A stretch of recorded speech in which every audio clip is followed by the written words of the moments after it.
Hey, what's going on YouTube? It's Pyromancer here, and I hope you're all having a wonderful day, morning, afternoon, evening, whatever time it is, wherever you are in the world. Today, we have a very, very special guest. He started working on the WoW team as a lead quest designer in Cataclysm, but by Mists of Pandaria was the lead narrative designer for World of Warcraft. He helped craft immersive stories that captivated millions, including the highly touted Legion expansion. Later, he brought his storytelling expertise to Hearthstone as principal narrative designer. And before joining Blizzard, he co founded GameSpy, serving as executive editor and pioneering online gaming communities, right? Something that a lot of us got into initially, conducting E3 interviews, game previews, and more. He's since moved on from Blizzard, but his mark upon the world of Azeroth and Hearthstone will forever be felt. Dave Kosak, thank you so much for being Hey, here. what a warm introduction. Thank you so much. You're very welcome. You're very welcome. Before we begin, please note that while Dave spent 12 years at Blizzard, he no longer represents the company or the narrative as it exists now, right? So the current direction of Right. WoW may differ. Yeah. None of this is like I don't expect an official lore bomb. I'm Yeah. not I'm not part of the team anymore. Yeah, yeah. This we're looking at my recollections of working on World of Warcraft. So Yes. And some I'm of the very excited to be here. It's fun to talk about this. yeah, Yeah, I'm really yeah. excited. It's I find that there's a lot of interviews and things out there available. I find a lot of times, especially when you're on the team, you're in a situation where you're kind of pressed to talk about what's being worked on at that time during the expansion and whatnot. And Mhm. really, one of the reasons why we reached out in the first place is because we saw your Blue Sky posts about the early cosmological development of World of Warcraft. So that's something that I very much will like to discuss and get into. Um, Yeah. and we'll touch on some of those WoW specific topics for those watching, but our focus will be on world building, creating memorable gaming experiences. So, Great. um, Yeah. so yeah, I have a couple just kind of icebreaker questions here for you if you'd want to get started. All right. Let's break the ice. Yeah. So just some fun questions here to start with. If you had to pick any three characters from games that you worked on as your team for the end of the world, for the end of all things, who would it be and why? Who you bring into the end of all things with you? Ooh. Well, Hearthstone had this villain Rafam. Uh-huh. Guy was great. I think Rafam always has a plan, and yeah, we in the trilogy of Hearthstone expansions where we kind of brought Rafam back. He won. So yeah, that's He the handled guy. business. That's the guy for sure. Okay. Rafam is on there. Um, From you gotta probably Jaina. I think Jaina has Oh, yeah. It's difficult. Jaina or Khadgar. You want a mage. You want a lot of intellect on your team. That's a tough call. I'd probably go with Jaina there, yeah. and then Wrathion as kind of a wild card Oh, to just I don't know. I mean, if we're gonna hang out with some people, that right there is oh, those are the folks. those Those are are the folks. I those are think. great answers. Rathian that was unexpected. I love Rathian, one of my favorite characters. Not Yeah. what I expected you to say. All right. Yeah, oh yeah, yeah. I had a lot of fun. Some of my favorite dialogue was writing the Wrathion and Prince Anduin's, conversations in Mists of Pandaria. Um, that was in the Legendary story. So I think when we did the Pandaria remix, we didn't. I don't know if they had the Legendary content in there. No, I believe they actually. I don't think that the legendary content is even accessible in retail anymore for that, Yeah, which I is think it's out, which is a shame because it it was a big is. part of the story. Yeah, it'd Yeah, be neat to kind of bring that back. But in the meantime, it's hey, if you were there at the time, you were there when they were discussing, yeah, events of the world and playing their Pandaran board game together yeah. and talking about it. Yeah. I love that setting. The Tavern in the Mist is one of my favorite areas in WoW, and specifically that dialogue, right? He eats that heart of the Thunder King and starts speaking in a message from Aman'Thul, and you're like, whoa, dude, like, Yeah, what's yeah. going on? I remember him Yeah. taking Anduin up to the Folly area and teaching him about the gift of lightning and the fire that's set fire to a tree and birthed civilization essentially. So these are crucial key details that I find are Yeah. probably really important, and I really wish that they were available in the game now. I'm sure someone could probably find a way. Someone on the Quest team, all my old Wink, friends, wink. could probably find a way to kind of bring back the story elements of that, even if you're not getting the legendary rewards necessarily. Yeah, and the But rewards I don't think are really even. I agree. It's not even about the rewards are nice because the cloaks look very nice, but man, that yeah, lore that's hidden and kind of in lost in the there. moment, that you really wanted. That was very powerful stuff in the Yes. moment. And now when you're kind of mid-level questing through Pandaria, it's not important to get the cloak, but Right. it's Right. cool It stuff. is. It is. Well, I have another question here for you. All If right. you could choose to live in any one fantasy world or video game, doesn't have to be something that you made or worked on, but if you could live in any fantasy universe, which would it be and why? Oh man, that's a tough question. There's so many like cozy fantasy universes now. Uh, It's a hard uh, one. it is a hard one. Like I'm kind of thinking like Minecraft would be neat just to live in Minecraft. That'd be kind Just of kind of cool. But chill. yeah, but well, this is kind of self-serving, but I mean, we kind of built it to be a place that you wanted to hang out in. So like the Valley of Four Winds in Pandaria, we kind of made that to be like the cozy home that Yes. home away from home. So I mean, I love that. That's from one of our own things. So, And that's fine. That's fine. but it's hard to. I mean, like just the pace of life there was nice and slow. The Yeah. weather was always beautiful. I guess you got attacked by bugs occasionally. So, That's but, anywhere in WoW, though. I mean, there's bugs. right. Yeah, I might come back to that one. I No, might that's think fine. later I'll mention a game and I'll be like, that's where I'd want to live. Like, Sure. Yeah, if it comes back to you. Skyrim's a little too brutal. Like it's, the Elder Scrolls, beautiful, but I don't know. That's kind of vicious. But Pandaria, that's Mm. nice. Yeah, Yeah. I love Pandaria. Honestly, Pandaria. Looking back, as a brand new player, I think one of the things that really got people about Pandaria, and I see this in the BlizzCon interviews, and I see it on Chris's face and the frustration about pandas and stuff. And for me, I went into it kind of like this is World of Warcraft. Like Mm, pandas, this is WoW. Like the orcs, yeah. the humans, the elves. Like this is just what it is. And going back and playing Warcraft 3 is there's obviously little cameos for I believe it's like Chen back then. I recently played through Warcraft Reforged, and you get to have him on your team. So obviously, it's something that had been, Yeah, it kind was of always there. It was always exactly, there. Yeah. exactly. I have some trivia for you because Sure. you were correcting your pronunciation of Pandaria, and honestly, we actually had a thing. It was kind of it's not lore, maybe it's lore, Sure. but the elevated, educated, kind of highbrow Pandaran, they would say Pandaria. Ah. But if you go into the Valley of Four Winds, if you go into the places where they're just farmers and craftsmen and working class, they would call it Pandaria. Ah. And so I love both of that. them were canon. We used it sort of as a way to show who you were talking to. I don't know that we were consistent about it. I don't know that we could actually say oh, we definitely nailed it 100% of the time. But we tried to make it so the lore master would say Pandaria, but the farmer would say Pandaria. And we Interesting. tried to be consistent about that. That's Yeah. such a beautiful subtlety. I love that because, like you're saying, it illustrates the difference of like education and where they're living. Yeah. Wow. And that's something about world building. Like you want to tell you like people's class, people's perception of themselves, people's, the way they talk about each other is all part of building that world. So you don't have to correct yourself. You could pronounce it however you like. Thanks. That's good to know. Oh, what I was gonna say actually is I remember someone asking about the pandas, and I remember Chris saying something to the effect of, "We actually wanted them to be the Alliance race in the Burning Crusade." Yeah. That's crazy to hear. So I Yeah. don't know if at all, if you know much about that, or do you have thoughts about that, or was it a good thing Yeah. that they held off, or? That slightly predates my time at Right. WoW. I joined right after we launched Wrath of the Lich King as a quest designer, Okay.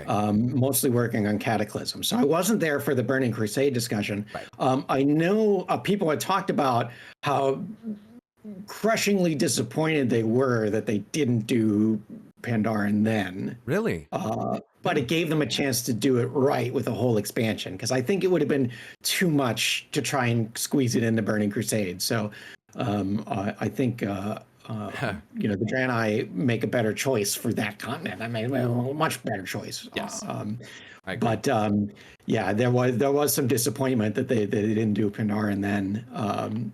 But I think it gave us a chance to do a much better job of it, a couple expansions later. And it really was immaculate. I think that Pandaria really separates itself as a place of deeper Eastern philosophy, of duality, of light and dark, of hope and despair, right? And that's obviously illustrated not just through the Shah and the remnants of Yasharaj's corruption, but also through the August Celestials, right? Where they're kind of the antithesis to the despair and the rage, and they kind of teach you how to overcome those things. Yeah. I really love all of that about Mists of Pandaria, and honestly, that's part of what captured me. That, in addition to the lush green forests and Yeah. looking out. So So, when I talked to the team about it as we were kind of forging together the expansion, and these expansions, they're so collaborative. It's not like one person is like making the story. Like it's collaborative all the way down from Chris Metzen all the way down to the quest designers they're making the content. And it's really, when it all feels right, it's because everyone's rowing in the same direction. Everyone is inspired in the same way. It's not like there's one. I feel like the internet wants to find somebody to either praise or blame. Always. And it really is. It's so collaborative. It's such a collaborative process. Yeah.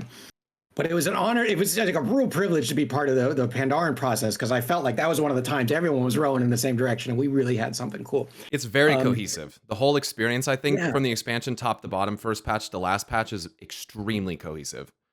Right, and I'm so proud of it for that reason. It sort of asks a question in the opening cinematic: is why do we fight? What's worth fighting for? Yeah. And then over the course of the expansion, you explore kind of negative reasons to fight. Anger and fear, doubt. These are bad reasons to take up arms, right? And you have a war chief who kind of embodies all of those passions, Especially pride. Pride, exactly, which we, like kind of the unofficial Shah of pride that we never really depicted, but becomes, I don't know, you feel it, right? There's a problem here, and and then we kind of we explore those ideas, and we have a war chief that kind of embodies the opposite of those ideas, We wanted to make it clear that he wasn't being corrupted, but obviously in your final fight, you want to have him be more than just an orc. You want to have him be huge. It's got to get big. But we were trying to make it. It's not that he's corrupted; it's that he's using this stuff. I love and this. he literally says anger and fear. Like, these are the tools of a war chief. This is how I lead. Yeah. And then you get his corrupted axe, and it's like whispering the same things to you. Yes. Yeah. And that was kind of the heart of it. Oh, so what I was going to say though is, whenever you have a expansion like this, you're telling a story like this, there's kind of a surface level, and everyone should see the surface level. The surface level should be exciting, and the surface level of Pandaria is, hey, Panda drop kicks a monkey. Yeah, cool, right? Like, that should be. Everyone should get that. Everyone should enjoy that. Someone is getting ooked in the duker. It is happening. Right? You're gonna drop kick a monkey. Boom! It's great. Yeah. But there has to be like a heart underneath that. Well, in this case, there was a literal heart underneath the planet. But, literal. Yeah.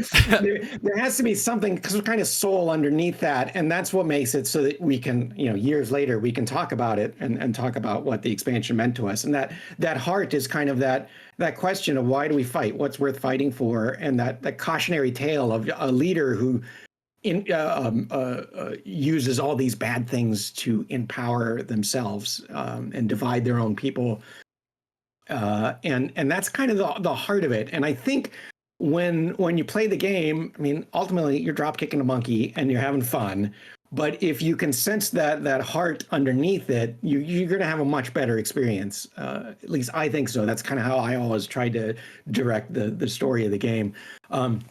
And this was one of those cases where everybody could get kind of behind those ideas and really, really embrace it.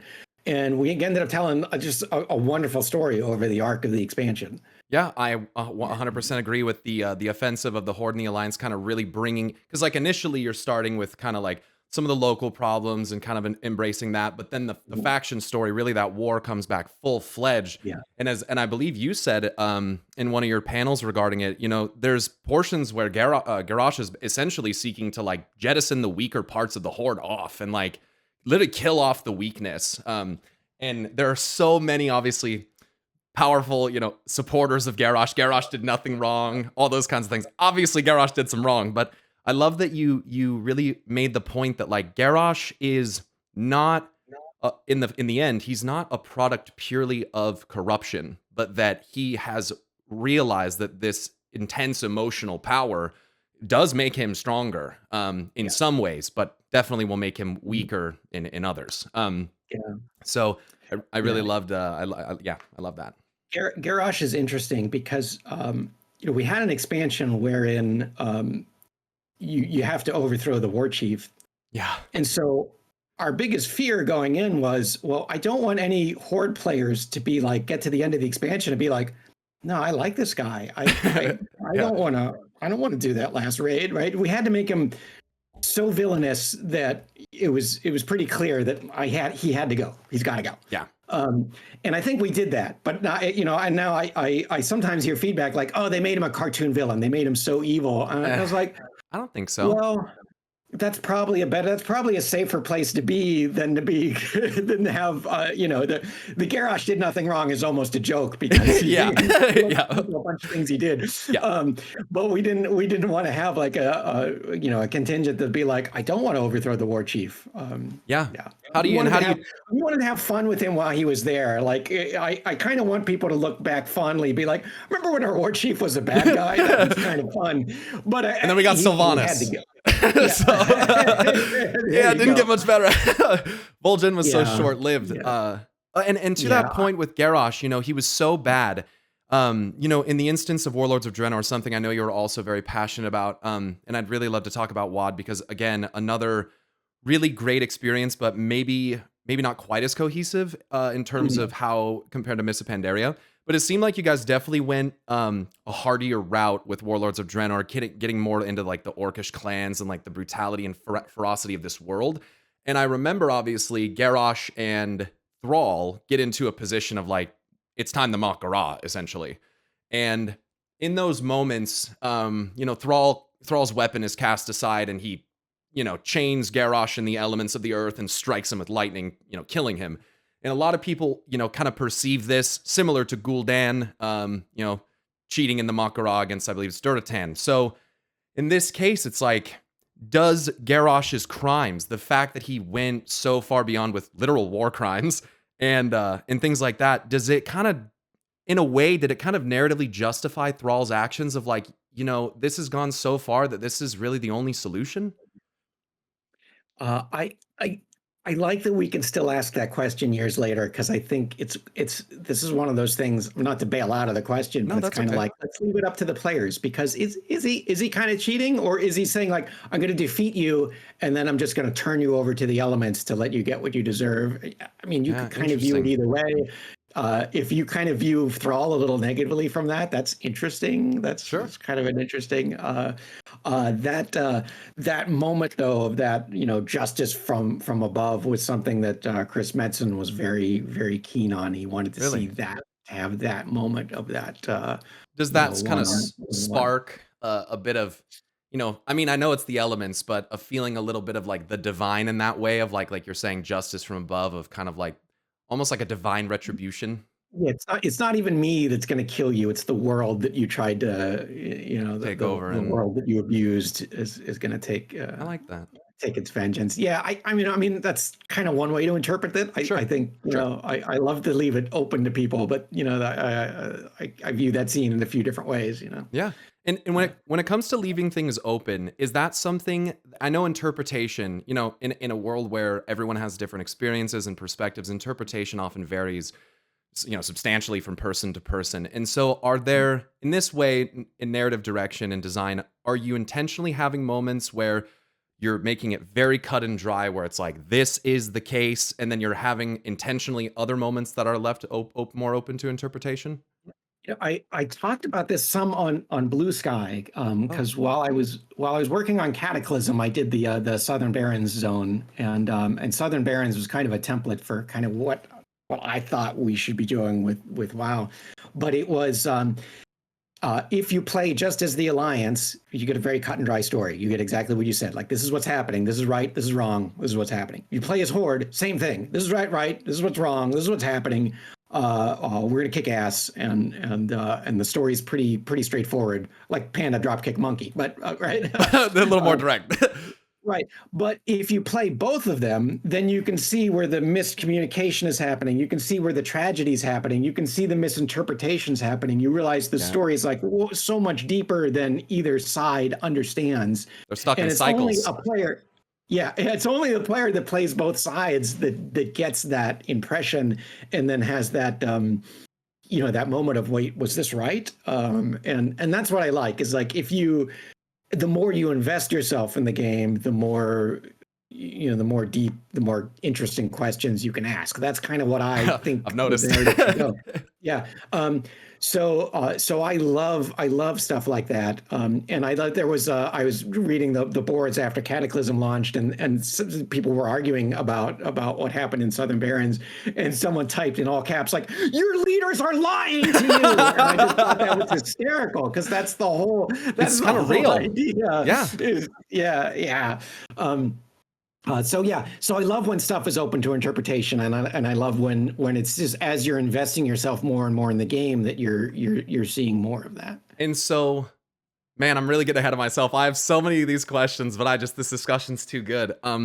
In that way, I wonder if you'd be able to speak on it all, if that, and I understand that this is like this is your ideal vision of how it is to be, right, based on the perspectives. I know that in like Battle for Azeroth, they had a raid where you play as Horde on one side and Alliance on the other, and you have these very varying perspectives, right? And at one point, one of the King Rastakhan gets killed, and the Horde perspective and what is happening to them is very different from the Alliance, even in the word choices in the raid. So I really love that they, in a way, it almost feels like WoW is designed to really kind of like to pit red against blue, but to put areas where red and blue can realize that they have commonality, and that they can overcome those kind of clear biases. Yeah. Pandaria, I think, was one of the expansions that like really directly showed that. That's kind of almost the theme of Pandaria right there. Is like, hey, there's differences, but what is similar unites us more than Yeah, just like the what black changes and the us. white of the Pandaran's fur, and like the duality of that. Yeah. Yeah.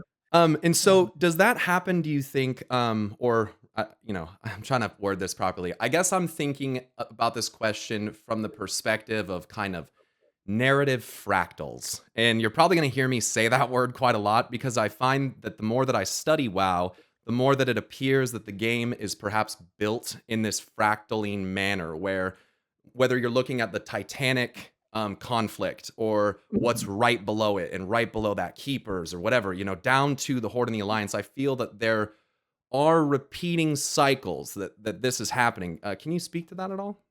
Yeah, man, I'm going to steal that. What is fractal narrative? Yeah. I like that, because there's a big picture, and then as you zoom in, it's more complicated, but yet it's the same themes Yeah. are echoing at each level. Yeah. I mean, that's absolutely deliberate. I mean, that's certainly something. I mean, we probably didn't phrase it that way, Sure. but I didn't see the word again, fractal until Shadowlands, to be fair.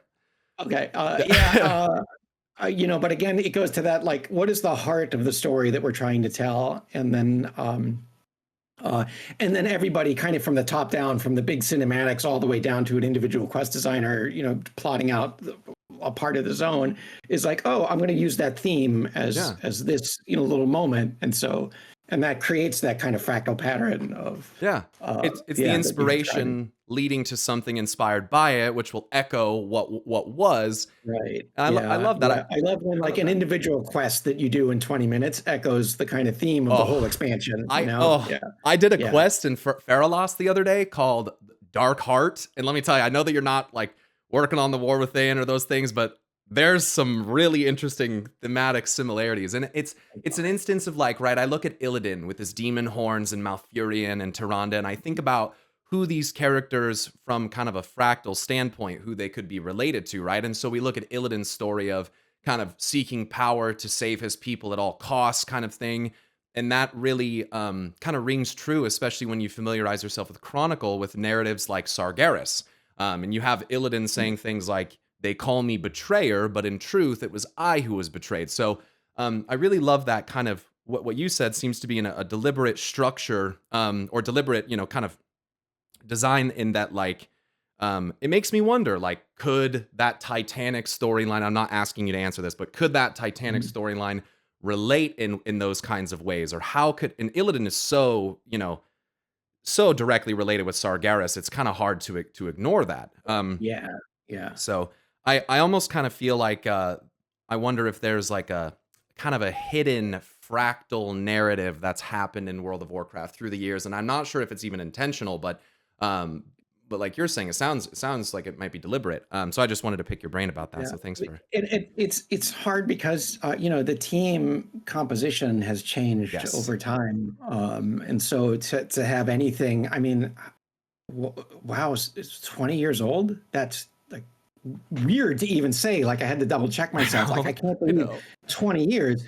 So 20 years, people have kind of come in and out of that franchise and helped direct it in different ways. And so it's very hard to say like, hey, over the 20 years, there's one overriding theme. But there's just at every stage there were really talented people working on it, and really talented people create great stuff. Yeah. So well, yeah. Speaking of really talented, I wanted to talk a little bit while we're on this topic here about the Chronicle cosmological chart. It is something, if you're okay to talk about that. Yeah. It's something that I have studied and studied and studied, and other people like Taliesin and Nevatel, as you saw, have taken it and put it into three-dimensional models and trying to represent it that way. In World of Warcraft, currently, we have the Arathi Empire stating that the cosmology is a five-dimensional structure, which is just, they're probably overcomplicating it. But I want to get into this because it says here you were preparing to make the first World of Warcraft Chronicle book. Obviously, heavily in collaboration with people like Chris Metzen in the gang at CDev. Yeah, I was focused on the game at that point. So I had very little to do with the Chronicle book itself, other than I was sitting in on the meetings early on while we were talking about it, and this idea of the chart came up, and that was very important for the game as well. Absolutely. So I kind of took that on to draw it up, and we liked my take on it, so that became the official one. But an interesting thing about Chronicle was that we debated a lot early on. Is the Chronicle the official is it the official canonical telling of what's going on, or is it someone's perspective? Oh, I love you guys. You guys are the best. You guys are the best.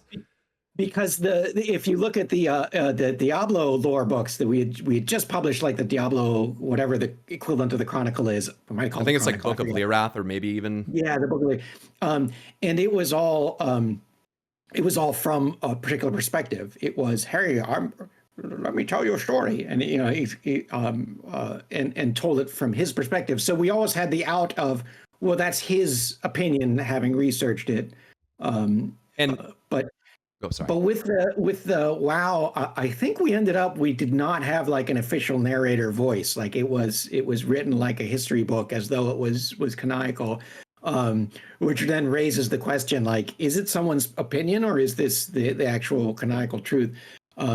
And since then, others have voiced other opinions about what the world should be, how the world should look. So I think it is, I don't know. They're having a lot of fun with it, which is the point. Yeah. And it's awesome that you bring that up. I didn't even have to ask you that because, oh goodness, I can't believe you just happened to say that. So I have long been one of those people that, I read Chronicle, I look at what's in the game. Does what's evidenced in the game support what's in Chronicle? Is what's evidenced in other novels, these are all Warcraft books back here, is what's evidenced in those other novels, is that standing up? And one of the things that I came to believe pretty early with Chronicle is that it was some kind of titanically misconstrued representation of events. And couldn't really prove that. But obviously, with like you said, with BlizzCon, with Shadowlands, I got my shirt Mhm. here. Steve Yeah. Denuser was asked the question if Chronicle was canon. And he, Mhm. kind of gave this answer. Chronicle is something we all worked on. Like all histories, it's written from a certain point of view. And if if someone were to have written Chronicle, whose perspective would that have been? Audience is silent. I am in the crowd and I just yell, "The Titans!" And Steve goes, "Yeah, the Titans. Actually, yeah, that's correct." And those who Yeah. serve the Titans, but there's a lot of other Kind of the perspectives. winners at the moment, in Azeroth, Oh, kind I of. love that you say that. It does Yeah, feel like yeah. they kind of have kind of dominated the other forces in their ability to suppress them and shape them and kind of push them out, so to speak. Um, Mhm. Sometimes it feels like to me the Titans are very much along the lines of like almost mad sciency, like let's have a contained control area where we can conduct our experiments. I feel like they've shown that quite a Yeah, lot. Um, yeah, and yeah, what Ungoro craters, that's from the Yeah. very beginning, I mean, that was very early on, Yeah. yeah, yeah. And so I love that you say that because and again some of the newer books they're very overtly from perspective, Yeah. very much written in the sense of in-game characters talking about what they see, and I find that is so immensely valuable because we exist as a third party Mhm. seeing everything, and I think it's easy for us as players to kind of forget like what do the characters know. Right. Um, and so, how do you balance that? How do you balance educating the player versus educating kind of the player character or the heroes in balance with that? How do you do that?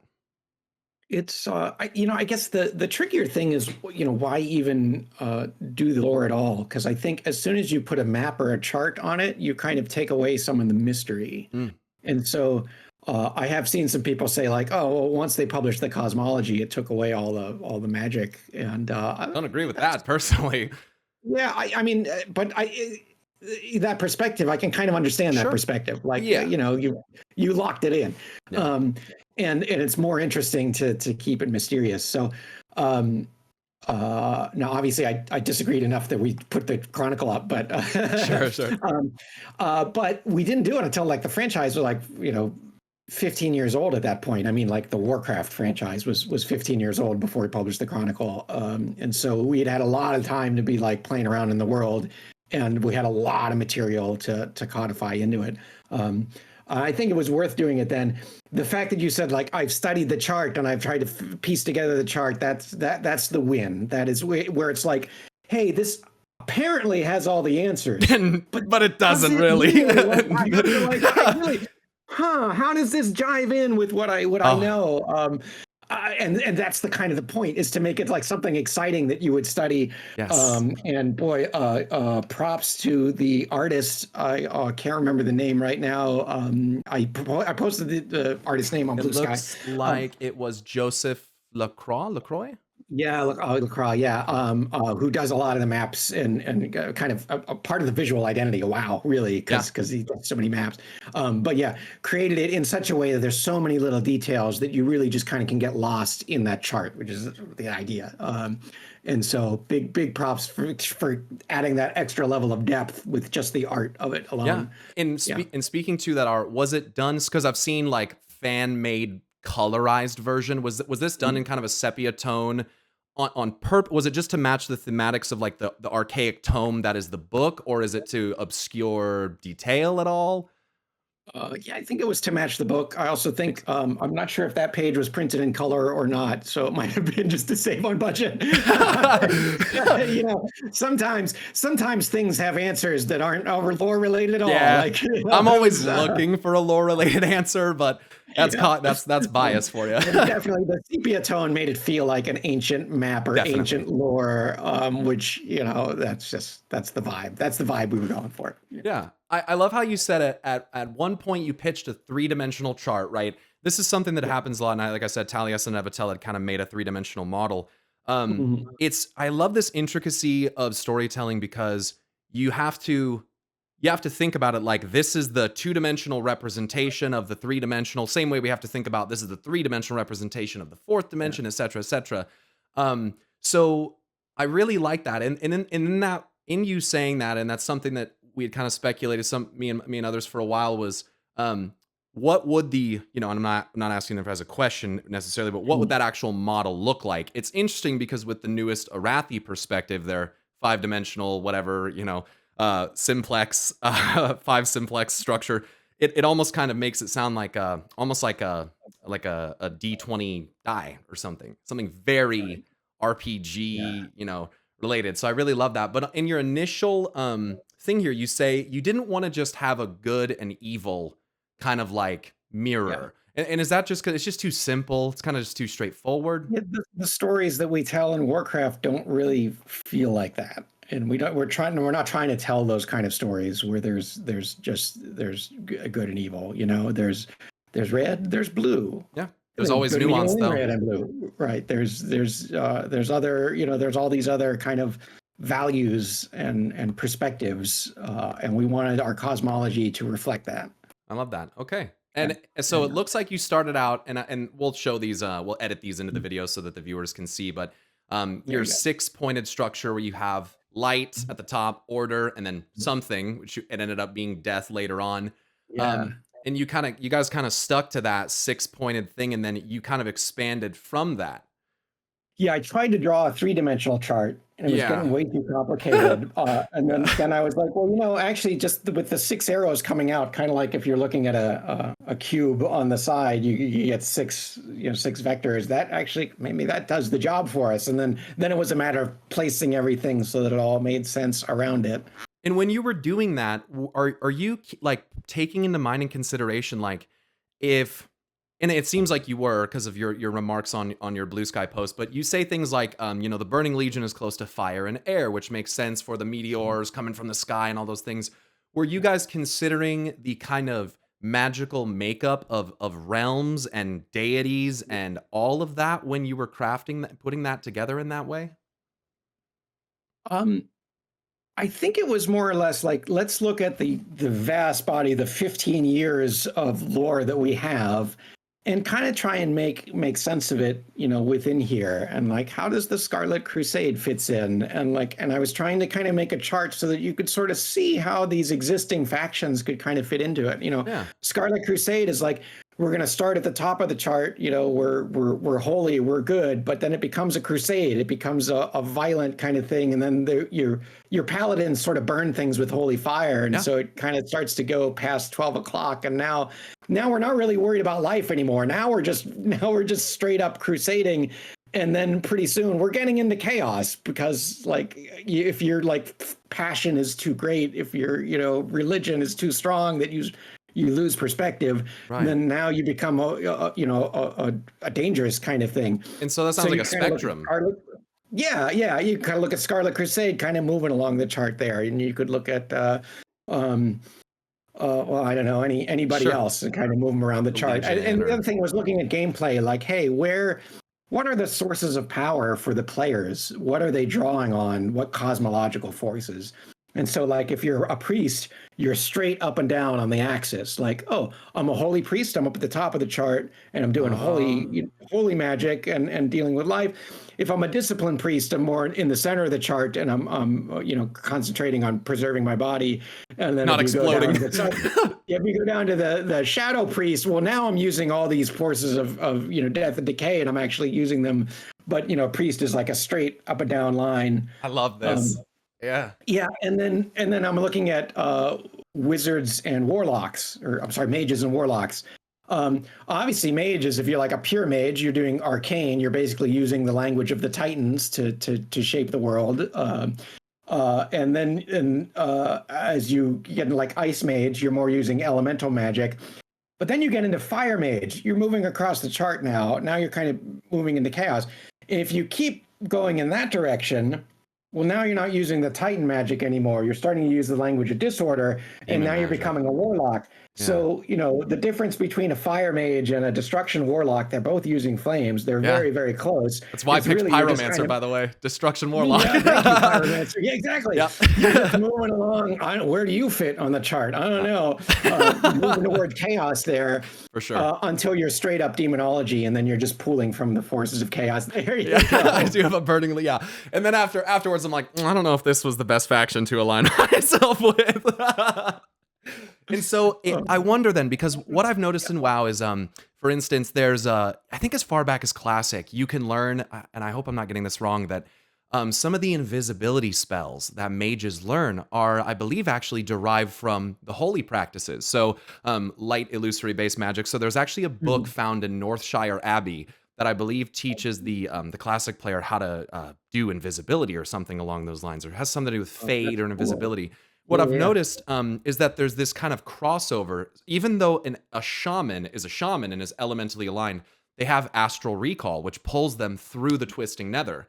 And so it seems like for almost every single class, whether it's rogues using like subterfuge and shadow magic, that almost like these classes, even though in our minds we might think of a paladin as only holy, like you're saying, they get into the fire. I mean, paladin has a talent called Burning Crusade, for goodness sake. Um, Yeah. so it almost sounds like, is it possible then? Do you think about it as monopolar, or like two like a dual ended spectrum, like a line, or do you think of it almost more like a color wheel where you're just kind of moving? Like, can those spectrums overlap each other? Yeah. Yeah. I think the way I'd answer that question is we wanted to make sure that when we were putting together the cosmology, that we weren't shackling future class designers into something that was Hard too coded. narrow. Yeah. Yeah, yeah, exactly. So that we wanted to have like, oh, mages can do visibility. That kind of sounds like a magey thing to do, Yeah. right? We didn't want to restrict it. So I think it ends up being a lot more like your kind of color wheel, your spectrum. Um, and the way I, talked about it with other designers is there's these cosmic forces all around us, and Yeah. they're extremely powerful. They make you're minuscule compared to these cosmic forces. Sure. Um, but where those forces are in balance, then you can have reality. You can have Azeroth. You can have a world that is peaceful and exists. And so whenever you're a hero, you're kind of just drawing on these cosmic forces. And different classes do it in different ways. But it's not necessarily a, oh, because you're a mage you can only do this. You can learn some other things. So um yeah, we wanted to keep it loose enough that it wasn't gonna I don't know, shackle us in the future. And Yeah. it's probably Yeah. good for the identity of classes and players too, because there's a common perception that if you are a warlock, you're evil. You're using evil magics, right? And that's a very much like an alliance Kaldori kind of belief, right? Of like, this is a wild magic of it's uncontained. Um, Because you're doing this, you're this type of person. exactly. Not necessarily true. Not Yeah, yeah. necessarily true. Um, you mentioned visual language, though. That's also important to us. So, for Yes. instance, when we want a warlock doing warlocky stuff, we want it to look not like a mage, right? So it's Right. green fire. It's green, it's green and purple and demony. Has a certain look to it, and that kind of helps the cosmology chart because it's like, oh, obviously they're drawing power from here because look how it looks, Yeah. Yeah. and so that language it helped us with our language of how classes are depicted in the game as well. So colors then too are, I would, this is one of my questions I had coming up, is that how important is the language of color representation, right? Like in World of Warcraft, when things are red, they're often associated with blood, growth, rage. Yeah. Like there's some common thematics there. And is that part of that visual language as well? That incorporation of specific, like you're saying, colors for Warlock being green and purple. And does that apply not just to Warlock, but kind of like the cosmos at large? Yeah. Yeah. Yeah. Almost by necessity. Like it Yeah. just sort of, obviously if they're drawing from the cosmos, they're going to look a certain way. Sure. And for gameplay, we want warlocks to look a certain way. We want priests to look a certain way. Yeah. Warlocks are Uh, particularly interesting in their green fire, right? Because that chaotic fell fire is kind of this. I think my understanding of it is it's kind of this fusion of different elemental or kind of cosmic kind of energy, kind of forced together almost even. I don't want to yeah. put too much on my interpretation of that, but Yeah, I kind of saw it as like these are the fires of chaos. Like yeah, fire can bring life, like we use it yeah, like a warm campfire, but it can like a also be Hearthstone. out of control, which unfortunately is happening right as we're doing this interview. California is suffering some fires right now, so Yeah, fire can be scary. So we kind of visually show the chaos of fire is green, because because we did it in Warcraft way back in the day before Right, we right. ever thought about it, but really Right. eventually kind of codified it into like that's the energy of chaos. That's Yeah. burning chaos, you know. Yeah. And on the note of chaos, and I'll go back to the cosmic chart here because the next set of questions for that are I'm super excited for. On the note of chaos, in Chronicle Volume 4, and obviously I know you didn't write this or you weren't a part of this, but you were a part of Legion. Right. So you helped all the way, you were part of Legion's development all the way through the end, right? So my career at Blizzard, it's interesting because of all kinds of things were going on during Restructuring that period. So yeah, so I'd say I joined right after we launched Lich King. I was a quest designer throughout Cataclysm. I was lead quest designer at the end of Cataclysm, right as we were finishing up the patches. And at that point, a bunch of the team was working, then went to work on Titan, the game that was canceled. And so my sort of greatest influence on the game was during Mists of Pandaria. That's when I was kind of lead quest and lead narrative and had the most influence on it. About halfway through Warlords of Draenor, Titan was canceled, and some people came back, and then they just sort of reprioritized. And so I think earlier you mentioned that expansion didn't feel as cohesive. Yeah, it's because we changed direction in the middle of it. And lots of external things. I think a lot of people think, it's because of X, Y, or Z. There may be a lot of external things that impact a game. The movie was coming out. We really wanted to highlight the movie. Love the movie. We thought the Pandaren would be super popular, but there was a whole contingent of our fans that were like, "This is a joke expansion, lol." And so like there was a need to go like back to the roots of Warcraft. That's what it felt like with WoD. Yep. Yeah. And also this movie is coming out, so we're like, oh, we have to like feature these movie events again somehow. Right. And so the story direction is coming, kind of like a lot of external factors are happening that are changing their story direction. Chris Metzen leaves the company because he's burned out after Titan got canceled. Some of the Titan people come back onto the WoW team, so that then it changes direction. So a lot of things can impact how an expansion comes together. So I still had the title narrative director, but we had a creative director above me so I wasn't as involved as I could be. Thank you for correcting that. That has been one of the harder things to understand of like the structure and restructure and how that affects it. So thank you for clarifying. Yeah, things change. It's like I said before, it is a group. It's such a collaborative thing, and so it's not like one person is doing anything. It's how well is the group all moving together. For Legion, I still had the title narrative director, but that was frustrating for me because I wasn't in some of those narrative meetings at Felt that like point. in name only, kind of in title only. Yeah. So I was, but I was part of the artifacts team, and I was like, I'm gonna make this the coolest freaking ever. Artifacts were sick. The lore of them is amazing. There's so much good lore. And that team was really clicking at that point. I think actually all of Legion, I think, was another case where everyone's rowing together. Legion's so good. The expansion felt really, really good. But we released Legion, and I think it was during the patches of Legion that I moved over to Hearthstone, so that I could kind of reset my career and start again and actually, meaningfully make impact on the game. So, cool. I forget what were we talking about that brought that up? Was that the Warlords, or no? What were we talking about? It was a question. I was leading into a question about Fel. And it might be just because and again, this could just be a change in narrative direction since you've left. Argus the Unmaker in his fight with the Titans, which is like the coolest thing in all of World of Warcraft. In the cinematics that followed, like Terran and that team are just unbelievable. The cinematic team is just unbelievable. And Argus has this transformation where he turns black and red and starts using this apocalypse magic. And they recently have kind of said in the Chronicle Volume 4 that magic, that black and red energy that I would assume, I mean, you talked about, I remember in one of your interviews basically saying like that you had thought of things in your head of like, how do we kind of, when we're done with these artifacts, how do we kind of put them aside and like kind of justify not having them? So I was wondering in terms of like the sword and the sword, what sword, that sword. It's kind of confusing because in one situation you have the Fel fires of the Legion and they're green, and then you have Argus, which seems to be this kind of like battery for regeneration, and his power, which is black and red, is called Fel. So we're almost in this situation where it's like, what does Fel actually mean? What is chaos? And it seems like they might be going in the direction of connecting that more with like the wild magics of life. So we'll have to see where they take that. But I was curious if you had any thoughts on that, or I wasn't sure how involved with that you were. Yeah, yeah, that is now we're past where I was Yeah, in the had any patch influence. content. But and so I can't speak to it because I think No problem.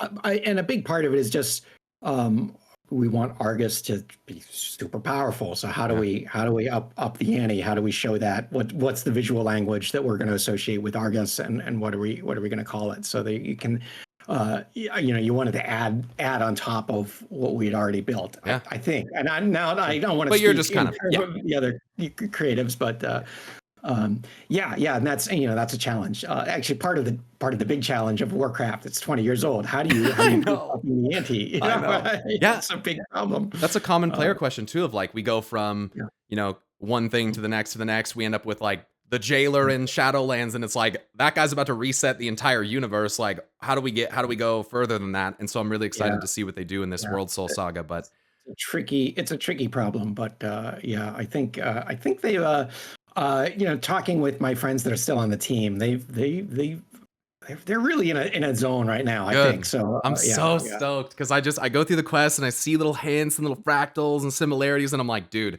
there's no way this is unintentional. Like this is It's intentional pretty design. it's a pretty exciting time, Yeah. and I just think about how amazing that is that a game has been around 20 years So I'm and only still 29 for the record. So I was 9 when this came out. You know what I mean? Like for me, that's I've been doing WoW content for a third of my life, almost half.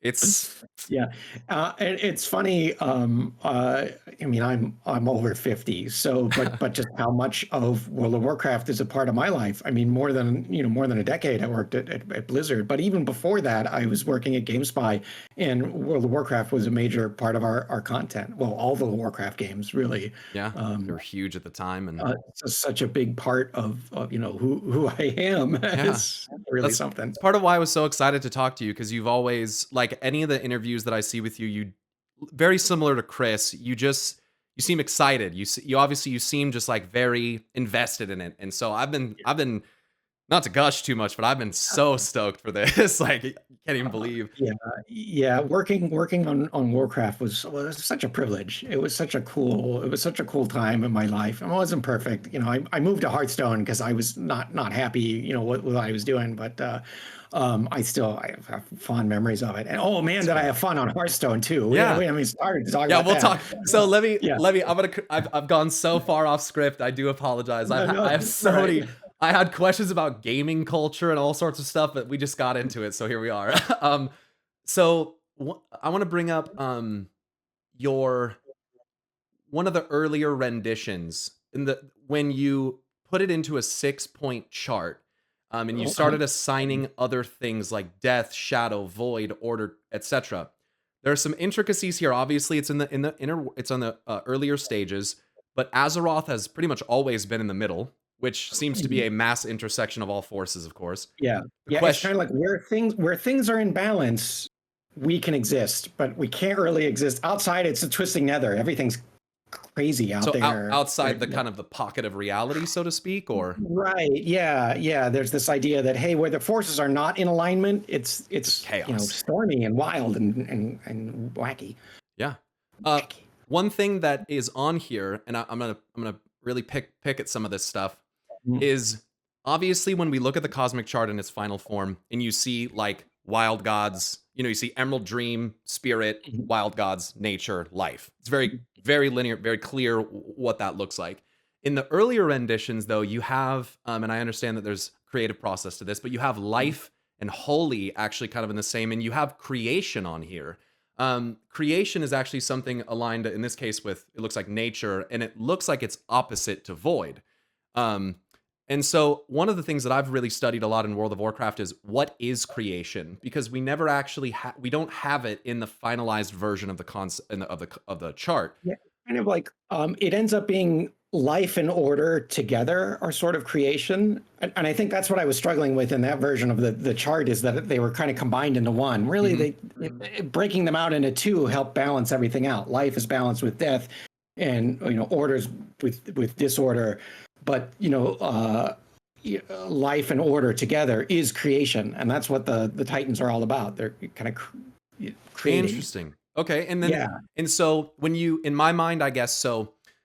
This is obviously again past your tenure, so I apologize. But one of the things that's said in the book Before the Storm, when Sargeras stabs his sword into the earth, is that Azerite, the substance that bubbles up, makes Sylvanas feel as though she is a goddess of creation and destruction. And I always found that fascinating because I thought, wow, that seems indicative that like Azeroth is related to creation, and perhaps destruction. My question is, in this kind of map, at least in the early stages, and even in the next iteration, actually, where creation's no longer there, creation and destruction. I understand what you're saying about this kind of combination, but I guess I was wondering if is there any how do I put this? Try not to It's ask a question that's a interesting. spoiler. Well, there's an axis, almost a vertical, or I mean a horizontal axis straight across the chart, which is creation and destruction. Because if you look at where order and life is on the side of creation, and then death and disorder is on the other side.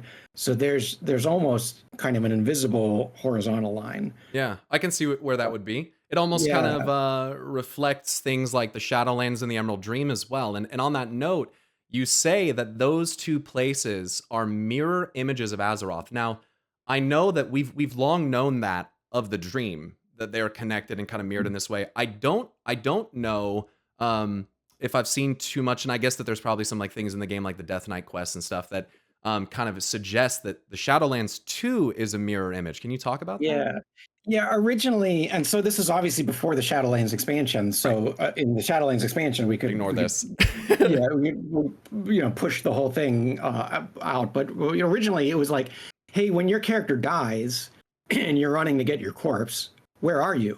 Well, you're in Azeroth, clearly, because the terrain is the same, but everything's black and white, and you hear wind, which is why I Yeah. put wind over by death. There's a big vortex in the sky. Right, there's a vortex in the sky, right? And so that was like, you're in the Shadowlands. And in the Death Knight quests, it would be like, hey, we need you to go get something. I'm being tormented by these spirits. We need you to go into the Shadowlands. And we would just put that, effect on, and you'd go and kill the bad shadows or whatever, and then you'd come back. So originally, like, Shadowlands was very quite literally like a dead mirror of Azeroth, in the same way that the Emerald Dream was a living mirror of Azeroth. And then I wasn't involved in the Shadowlands expansion, so obviously we blew that out into a whole thing. But we're gonna, I'm assuming they're gonna do the same thing when we do the Emerald Dream. It's We've been isolated, it seems like, to gardens in the Emerald Dream, very statically ordered so places held in stasis, basically ordered by the Titans. And I love that, because what's been suggested in some of the more recent content is that beyond that kind of ordered garden, there are life forms myriad and alien and indescribable. It's almost like Lovecraftian, really, in the dreamlands, right? My question is regarding the Shadowlands and the Dream. Was there thought put towards like how those realms, how these mirror images kind of came to be, and do the other planets in reality, do they have those? I can't really ask you that, because that's Shadowlands kind of screws that up. Draenor have an Emerald Dream, is or an equivalent of it, is a good question, because we talked about that. How did we? Because I remember we talked about this, but now I'm trying to remember, like 15 years ago. Like, what were we talking about? But I remember thinking, like, it was an artifact of the Titans creating Azeroth, that in bringing order to Azeroth, they almost by default, you create these mirrors of it. Right. Like, by creating an ordered planet, It's Sounds you almost like create them. layers, or almost like layers to like a disc or something like that. Like layers in Photoshop. Um, Sure. I think like if the Emerald Dream is and now we're like talking deep lore that doesn't necessarily have an answer yet, or might be answered in a future expansion. But Right. now when the Titans ordered the planet, they created the Emerald Dream, and the Emerald Dream is kind of this vision of what it could be. Maybe in creating the Emerald Dream, you also create the Shadowlands. Kind of this inherent almost Yeah. duality, kind of like inevitability almost. Right. And where, and the world that we know and exists kind of exists in the middle of them. Right. And so from Uh, that question, you can almost arise the question when it comes to Azeroth. I remember you saying in one of the panels that Azeroth is kind of unique in cosmology, in the cosmology of the grand scheme, right? And so the question that arises is Azeroth the confluence, result of all of these forces, or is she the source of these forces? And maybe are those two things even related? Now, I'm not asking for an answer to that, but no, just that's food for that's a thought. very cool question. That's interesting because Azeroth is a Titan, and Huh? that's one of the uniquenesses of the place that we live. Yeah, That we World of Warcraft humans and orcs. yeah, yeah. Yeah, it's yeah, and I think that's something fun. Obviously, if there's not fun stuff to explore, the franchise is dead. So Yeah. the fact that we can ask these questions and try and figure this out means, hey, there's still there's still a lot going on in the World of Warcraft that we get to play with. And that's why I'm here doing this. I mean, I've played other games, not to name any, but that have very like linear, cohesive narratives, and they're great for those purposes. But it leaves very little room for people like me to kind of like speculate and theorize, like what's the next? What's next? What are the Titans really doing? What are the old Yeah. gods? Where do they come from? But to get back to some stuff that you've worked on here, back to the chart. I told my my viewers that I promised them that I would ask this question. And I think that I know kind of what your answer to this is going to be, but I'm going to ask anyway. On the colored version of it that you made with, little designer PowerPoint. art and all that. PowerPoint version. Yeah. PowerPoint version, that's right. Is a powerful designer tool. I just want to make some pictures. Yeah, yeah. So in that you have holy and light, and then going down from there towards the inner section, you have the archons, and then you have the Naru. People Knew would you were kill gonna me. ask about the archons Yeah, as soon as you said they wanted me to ask. Yeah. Yeah, yeah. So I probably should have blurted out because we didn't, Didn't go with implement it. that. So yeah. And it's an idea that's out there and that they might play with someday. Who Right. knows? Could be something above but- Naru still. Who knows? Yeah, the difficulty with putting something above the Naru on the chart is that Naru are already kind of hard to relate to. They're sort of these crystalline magic structures that defy, looking at. And They're almost like biblical angels. Emotion. Yeah, exactly. So what's going to be more light than that? Yeah. You'd like, what would they look like? And it starts to get to something you couldn't relate to. So Yeah. I wouldn't be surprised if they never do archons, Sure. but maybe they do. Yeah, And maybe they're not called archons. I don't know. Right. It was an idea that we were planting. We were planting that seed early on, and then obviously we decided, like, oh, let's not actually make that. Let's not put that in the chronicle yet because we don't know what we'll do. So you can see stuff got pulled out. And on the Which note is of, interesting. I like that a lot, because on the note of things being pulled out, one of the most glaring things that I noticed with the chart is that the void section has one extra identification, label than everything else. So in the void section, you have the void, you have void, shadow, void, then you have old gods, and then you have void lords. Whereas in all of the other sections, there are three identifiers. Void, there's 4. I was wondering, is there any reason why void has the old gods and the void lords, or? So the idea at the time, and again, because we didn't put this in the cosmology, then it's not really canon. So, but the idea at the time was that hey, the old gods are what we call the void that came to Azeroth. Right. They're the old gods. But when you get out there, but they're the babies. They're the little guys. As you get out there, there's even more godlier gods, and we wouldn't call them the old gods because they're more the immortal. I don't know what you call them. And so anyway, void lords. but again, that's a seed we were going to plant, and then decided like, no, we don't need to necessarily shoot that bullet yet. Yeah, and even well, actually, even in the finalized version, that they have the it actually has for it actually ended up going in Chronicle. It has it's still I guess what I'm asking is, even in the final version, you have light, holy. Yeah, let me get this over here for you. So you have like light. It does. Oh yeah, yeah. we You see, do it have has the 4. Void Lords listed, but we didn't. Okay, we decided to list Void Lords and not Archons. That's an interesting choice. I think maybe we were thinking we were going to do something with that soon, or at least. I think they're going there now with the story that they're telling in the War Within. But I was just curious if there was any. We just wanted to make it canon that the old gods were just our local instance of these things, but there's something more out there. I like that. Interesting. Yeah. Okay. Possibly because canonically the old gods, I mean, they're never really defeated. They keep kind of coming back, but like they're in the past for Azeroth. So we wanted something that was out there, still in the present. All right. Very scary. Yeah. That was the thinking. That was the thinking behind it. But the thinking might have changed. I don't know. Right. Can't speak to the current team. Absolutely. The next thing you add here, just to go kind of the next, you say you added Spirit and Decay, bringers and takers of life. Spirit and Decay are a really interesting force in World of Warcraft because they definitely have the ability to kind of pacify or subjugate things like the elements. And based on their positioning in things like Chronicle, I know Chronicle Volume 2 calls it the Spirit of Life, specifically.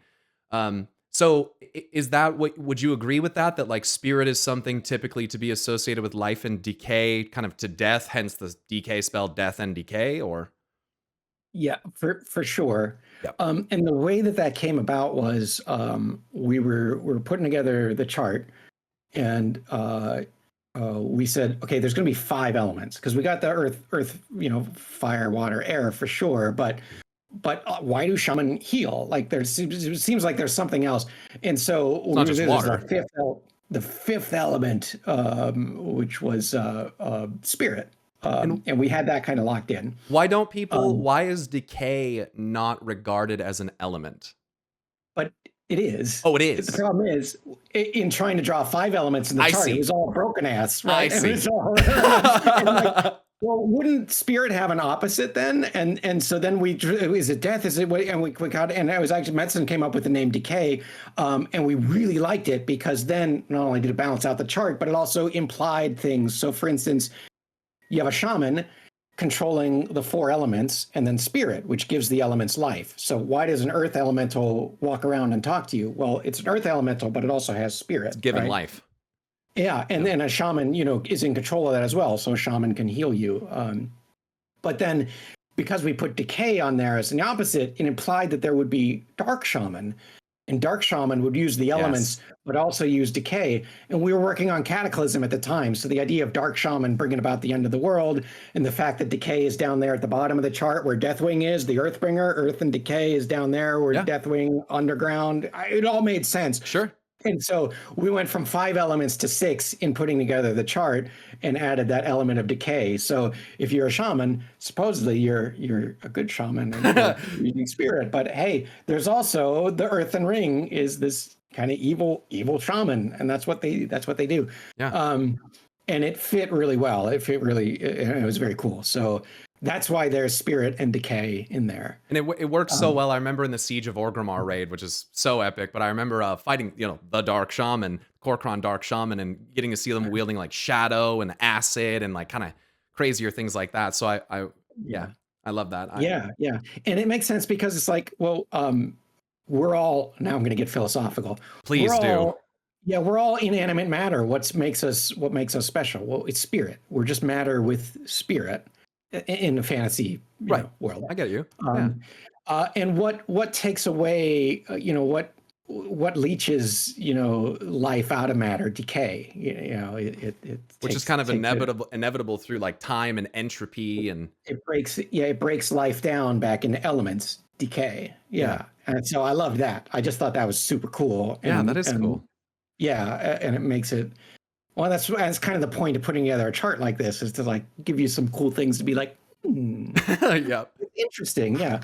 You definitely You did what you wanted to do. The last thing just on the cosmic chart here, that I just wanted to kind of briefly touch on was you said it kind of felt like you were uncovering some sort of like primal truth about the world of Warcraft. And I just wanted to allow you a moment to talk about that and how cool that kind of feels as like someone who's adding to this and like you're adding, but you're discovering at the same time. What is that? How was that? Yeah, it's it's always intimidating when you're working on a franchise that had been around kind of long Yeah. before you, you know. So at that point, it was 15 years old. The Warcraft franchise was 15 years old. War the Warcraft was like a young 8 years old or something at the time. Still even Um, 8 years at that time. yeah, I mean, we're still talking yeah, 2012, 2013. yeah, yeah. And so when I say I felt like I was uncovering some kind of truth, it was like, oh, we had never charted this out, and yet so much of it lines up in a really interesting way. And that's where that kind of discovery came from, and that sense came from. Um, so super exciting for me because it was we had a meeting about the Chronicle and the need for this chart, and then I went away and drew something and came back and everyone was like, that I think that's it. I think you got it. That's so And it was like, cool. holy crap, I think I got it. Um, That's awesome.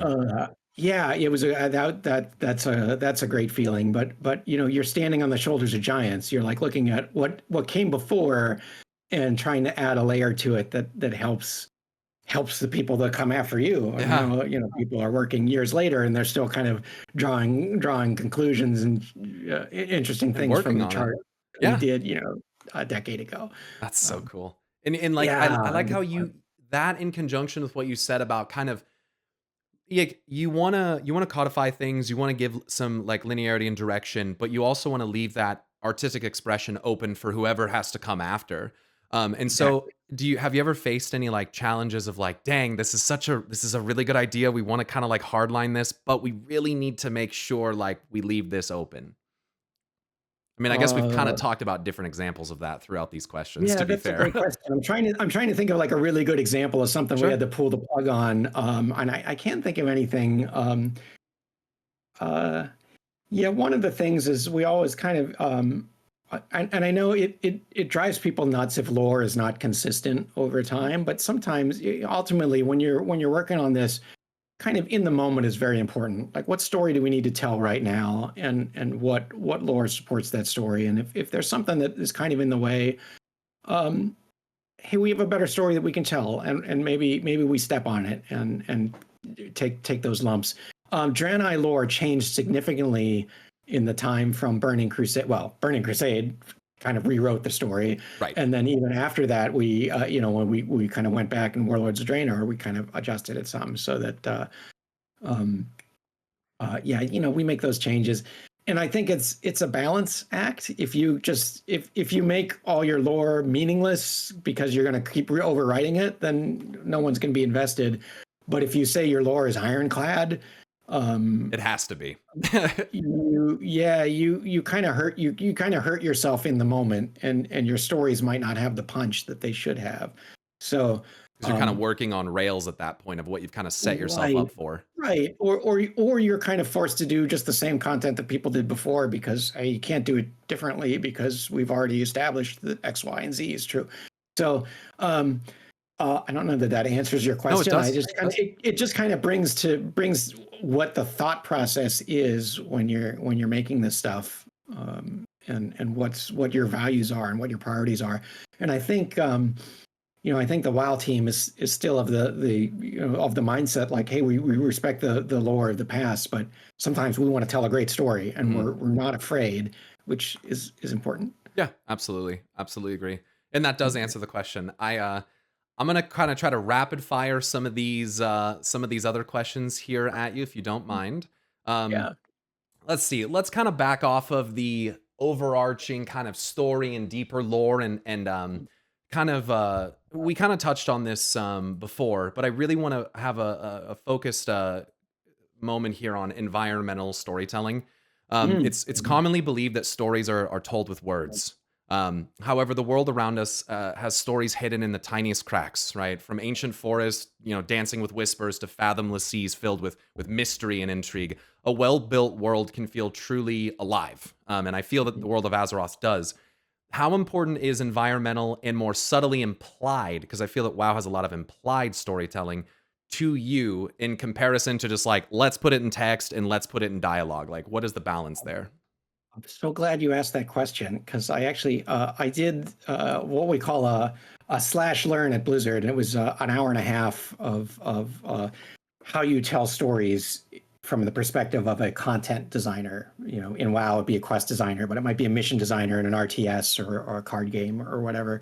And I still give that lecture today. It's actually one of my popular lectures, Beautiful Road. So if anybody listening wants me to come lecture at their campus or studio, I can talk about this. So I'll try and give you an answer in 5 minutes as opposed to an hour and a half. But so text is kind of like your least efficient delivery vehicle. And so I often encourage designers to be as brief as possible. Like the text, if it just looks like a chunk, people would just skip it. Absolutely. Right? And they do. Yeah. Well, for sure. Well, we know most people do. People act like if you talk to a quest designer, they act super sheepish about, I don't really read the text. And if you're a quest designer, you're like, yeah, we anticipate most people don't. But if you do read the text, it needs to reward you. It needs to provide that context, that deep, the core of the deeper lore that is interesting if you take the time to read it. Yes. But it's your least efficient venue for telling story. So environmental storytelling, which is a whole lot of other things, is a much more efficient storytelling method. So like everything from how the enemies are named, what the enemies are doing, what the enemies look like, how they're interacting with the environment, what they say when you destroy them, what they say when they engage in combat, what your companions say, what the world looks like around you. Triggers, like if you walk past a building and someone gets thrown out of the building, you get an idea of what's going on around you. Just a whole list of other ways of telling the story. In the World of Warcraft team, the level designers are considered part of the design department, not the art department. It's a subtle distinction. I mean, obviously they're still working with the art department. It's all kind of like working together. Map it and then someone beautifies it, right? Yeah. They stay close together because a lot of times, the quest designer will be like, "Hey, this is the story I want to tell," and a level designer can come in and kind of help shape the area to match that, that story you want to tell, or vice versa. The farm in Pandaria really came from the level designers saying like, "Hey, we really want you to have an own farm. Can we do that? It'll look like this." And we were like, "Yeah." So it went the other direction. Nice. Yeah. Again, it's super collaborative. I don't think people give that enough credit. No, and that's why, like, when there are bad moments, I've had some moments of disapproval of things in the Warcraft history, and it's very easy to just pick a person and blame them or credit them. And you see this happen in other games like Final Fantasy. One of the main guys over there, Yoshi P, gets so much credit, and he does a great job, don't get me wrong, but it's often kind of forgotten really how collaborative this is, from down to just singular design artists for models and all sorts of things. Like, it's a huge process that's often just overlooked. The interesting thing is it's kind of the opposite of what you expect if you're outside the gaming industry. So for instance, you would think, hey, on top, the game director, the leader, they obviously have the most say over what happens. And I mean, it's true. They can, say we're going to do an expansion on pandas or not, right? Sure. But Eric Dodds, the game director for Hearthstone, before Ben Brode stepped in as game director, he's like, as game director, you're way up here. You have to be like blowing at the sails of a ship, like you have an idea, but you're not the one making it happen, right? Right. It goes all the way down to an individual quest designer actually has the most freedom to write a story and put it in the game and have that story happen. It goes up all these approval levels, right? I mean, everybody plays the content and it might get changed some, but really they sort of have, at the bottom of the chain, you have the most say as to what the player actually experiences versus the game director that has to be like, it's going to be about pandas, and then I have to go to a production meeting, and I got to go to this meeting, I got to go to that meeting. I hope you guys do something good with pandas. It's weird. It's the opposite of what you expect. So a really good game director is not the one sitting there at a typewriter saying, this is what happens, and then this happens next.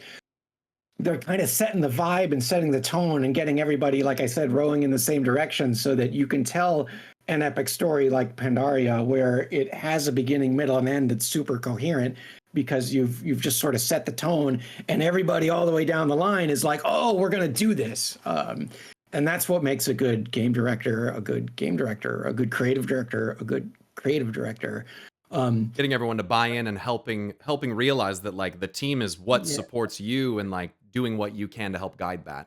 Yeah, exactly. The actual implementation of the vision happens down in the trenches. And in that way, as you know, I know obviously you started with doing like quest design and stuff. Does that afford the opportunity, for someone from an artistic level to kind of put a little bit of themselves into the game, right? Of like, maybe there's a storyline written about some kind of trauma or hard event that is in a way maybe a reflection of the person who made it.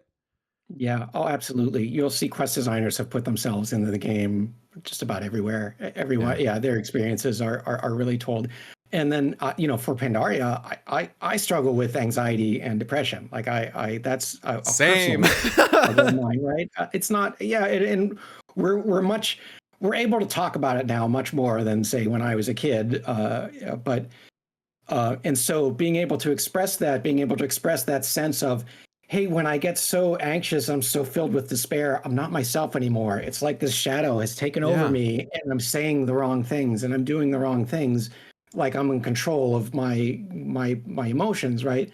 Pandaria could tell that story. I love it. Again, that goes back to that, the heart that you want, in a game.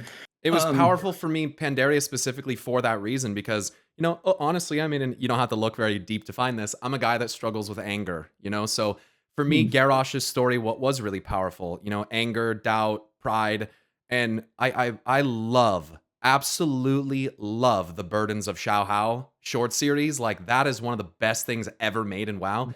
And like the lessons that Emperor Xiaohao had to learn as being the emperor, and kind of, he did all these things, but was never able to like escape his pride. Is the one thing he never really overcame, which is kind of said to be like the worst of them all, right? Yeah, it can cause all the other problems. So here's some great trivia for you. So when I told kind of how to start saying this. So like I said, super collaborative process, and it's kind of like a soup. Like everybody is taking their ideas and they're throwing them into the soup. And in order to have a coherent story, you want to take all the great ideas from the soup and kind of mix them together. So like sort of the idea of the Shah, it came from the art department. They were drawing Pandaren, and then they were drawing all kinds of villains. And they drew this, and I think we showed it at BlizzCon. It was like the first art of the Shah, basically the Shah of anger is how it is depicted in game. Great choice. Yep. Yeah, and so they drew that, and they were like, "Oh my God, that's it. We want that to be a villain. We want that." Yeah. They were just in love with it, and so it's not like the writing team came up with that or anything. The artists were like, "Oh, this is called the Shah," and they're like bad emotions, and we're like, "Okay, we're gonna run with that because it's super cool." Yeah. That's awesome. But you take that soup and you take those ideas and you put them together. And so early on in the process, we took all those ideas together, and I told the team the story of the Burdens of Xiaohao. And I had a Chinese jerkin that I had bought when I visited China, looking like Lord Walker Cho in there. Right. And I had a staff with me that was like to represent the Emperor's staff, and so I have it hanging on my wall back there. Oh, you can that's see it so in the background. Cool! I kept looking at the red. I was like, "What is that?" I didn't realize it was connected. So that's canonically that then is the staff. I mean, that's when I told the story to the team. That's his staff. The trivia of it is I cosplayed as Killick once in 1999 when Soul Calibur came out on the Dreamcast. That was my Killick staff, and so I needed a staff as a prop, and I brought that out of my garage, and now it's worked the Emperor's perfectly. Staff. Yeah, nice. The gourd that's hanging from it was from the Mists of Pandaria launch event. I actually had the privilege. I got to go to China for that Really? event to speak there, and it was the most surreal thing ever because like I was at the Great Wall of China and they were broadcast. Our Chinese team was fantastic. They were broadcasting video of the game on the Great Wall of China. I'm like, oh my god, there's our game. It's on the freaking Great Wall of China. Like it was like the trippiest experience. We're inspired by this wall, and now we're on it. You know, it's all coming full circle. That's so cool. And so that gourd was one of the things there, and I shoved that into my suitcase, and so I always remember that as a memory. It's actually got a little Pandaren. So it's not like you just like went online and you were like, let's get this kind of themed staff. There's a whole story behind why you had the staff, where you got the gourd, and it's related directly to the actual game. That's so cool. It's hanging from my wall because I'm very proud of how Miss Pandaria turned out, and it was it was a shining moment of my Blizzard career that I was very, very happy, and I always look on with a big heart because our team was so good. I loved all of our quest designers; they were so good. All of our level designers were. I mean, the classes were so Pandaria, fun to play too. It holds up today. It's so beautiful even today. Jade Forest is still one of the best zones I think ever made. Yeah, absolutely. I mean, our team and our level design team, they were so excited to just embrace that and create that place. So the other interesting thing about Pandaria, since I have you, it was, so originally we had Cataclysm, which was super dark, the world's being destroyed.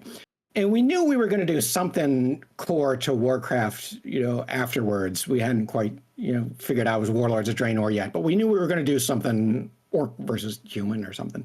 We were going to go dark. It might have been Legion. We were getting ready to use, but we wanted an expansion that would be a break for people, that it would be a beautiful experience. And so the code name for the expansion was Hawaii internally. And for a while, it was there was going to be no conflict. There would be a Pandaren on the front of the box. There's going to be no supervillain. It was just going to be just this awesome experience of exploring a world and having a lot of fun and everything. And that lasted about a week. The quest design team, we were all coming back. We're drawing up plans. And finally we're like, going back up to Chris Metz and like, okay, there needs to be we need to fight something. Something needs to be going on. Otherwise, it will turn out like what people kind of assumed that it would when they saw pandas. Right. It was like there has to be some we have to have a conflict that we're building around. Otherwise, it's not Warcraft. It's just craft. And so Lovecraft. And so then we kind of went back to the drawing board and kind of figured out like, oh, well, the Alliance and Horde are going to bring all their bad juju here onto Pandaria. And that's kind of a story template that has been told in a lot of different ways. It's a way to comment on colonialism. It's a way to comment on, there's a lot of layers you can get to that. So I think it's called The Red Tide is the story where foreigners bring their war onto your shores. And so it's a story template that it's not like we created it whole cloth, but it's just like, well, that fits. Yeah. That fits perfectly. Let's use that.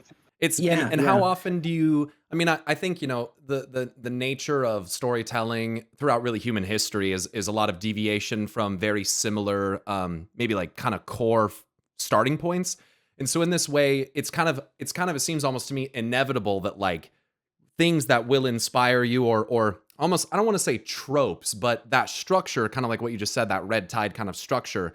It seems to me, is that an integral like part of structuring like narratives is like considering kind of, I don't even know what the word you would use to describe that as that kind of narrative. It's a classic story. Yeah, there you go. Thank you. Yeah, and so you shouldn't be afraid to tell a classic story because I felt like, hey, our version of that story has enough unique elements that it's going to feel like a Warcraft story.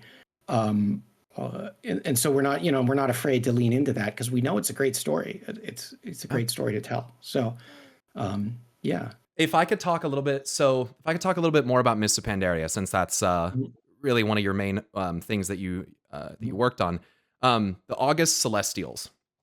It kind of appeared, and this is just my interpretation, that through something like the engine of Nalek Shah, and its kind of generation of Elagon, this kind of celestial cloud serpent, and things like the August Celestials tabard like icon for like their rep, it looks like a little celestial like Algalon, like these things, right? So, what I wanted to ask was the engine and the actual Celestials themselves. The Celestials seem in Neo Zhao, Zuen, Chi-Ji, and Yulan,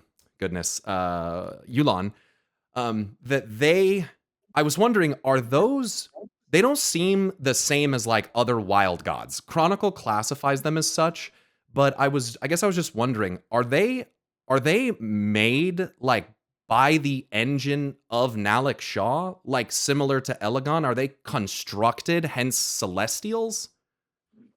Um, I always saw them as wild gods just because they're like part of the land. This is a really interesting question because I mean, it was certainly not in game that we ever explained it, but yeah, I always saw them as wild gods. They're part of the land, but we also wanted something that we wanted to do with Pandaria was like, yes, it's been hidden in mists for 10,000 years, and so it kind of grew completely separate from all of else. But prior to those 10,000 years, it was part of our world and a lot of the same things in our world. So the conflict between the Titans, like the Mogu were the soldiers of the Titans. And they were brutal. Had their own Titan, mentor that they treated their way. And so, yeah. But it kind of connects back. You go back far enough, and then it connects to the lore of it. So that those Celestials, they're wild gods, but they're very much a product of the Titans as well, because that's where they sort of originated from. So yeah, I hadn't like associated them with the engine, but certainly that makes a lot of sense to me. Yeah. You could interpret it that way. Yeah. Sure. Where do cloud serpents come from? From those eggs. You do all the quests. There's a thing you can do. Yeah. From the eggs. It's such a good answer. I love that. That's good. Yeah, you can do a whole quest on it, and it's great. I saw the Hearthstone art of Yasharaj, and I thought, man, he looks shockingly similar to a cloud serpent. So I figured I would ask that, see what you had to say about that. Speaking of Hearthstone, it's introduced original. I worked years on Hearthstone. Yes. It's introduced original characters like Sir Finley, like to World of Warcraft, who later appears in WoW.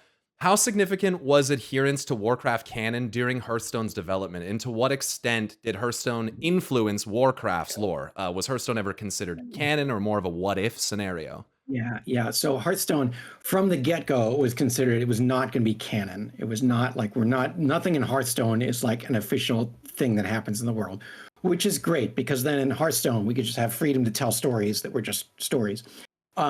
I always view Hearthstone like canonically, and I don't think we've said this anywhere, but it's kind of supported by just how it is. Hearthstone is the stories that people within World of Warcraft tell one another. It's almost like Hearthstone is fan fiction or in the fiction universe. In the universe, exactly. So the game is telling stories about real people, but putting them on trading cards, and they're doing different things. It's a game at the end of the day. Yeah. So that it's kind of like. Yeah, like fan fiction. I don't know how to say it. It's like the fiction. It's the stories they tell each other. It's the stories that an orc and a troll are telling each other over the campfire, and that gives us a lot of freedom to do crazy things like Rafam, taking over the planet with Galakron. Yeah, on Galakron, because why not? How does he? You'll have to pardon my ignorance on some of the Hearthstone lore. How does he manage that? What does he do to Galakron to accomplish that, or what's that dynamic? They steal Dalaran, which is awesome. Oh man, you got to see. Okay, so after this, I want you to go. I will. Okay, it's a trilogy of expansions, and now I'm trying to remember the name, because I know the bad guys are the Evil League of Evil, but the first expansion was Rise of Shadows, I think, and then you have to watch all three trailers because it's so great. So Rafam gets together. It's almost like Hearthstone's greatest hits. Rafam, who was the villain for the League of Explorers expansion, gets together all the bad guys from the previous expansions into one super team. He gets together Dr. Boom, that's voiced by John DiMaggio. He's amazing. Yeah. He gets together No Tech Kando, the Kobold the Kobold King Togwaggle, right? He gets together all these into a supervillain team.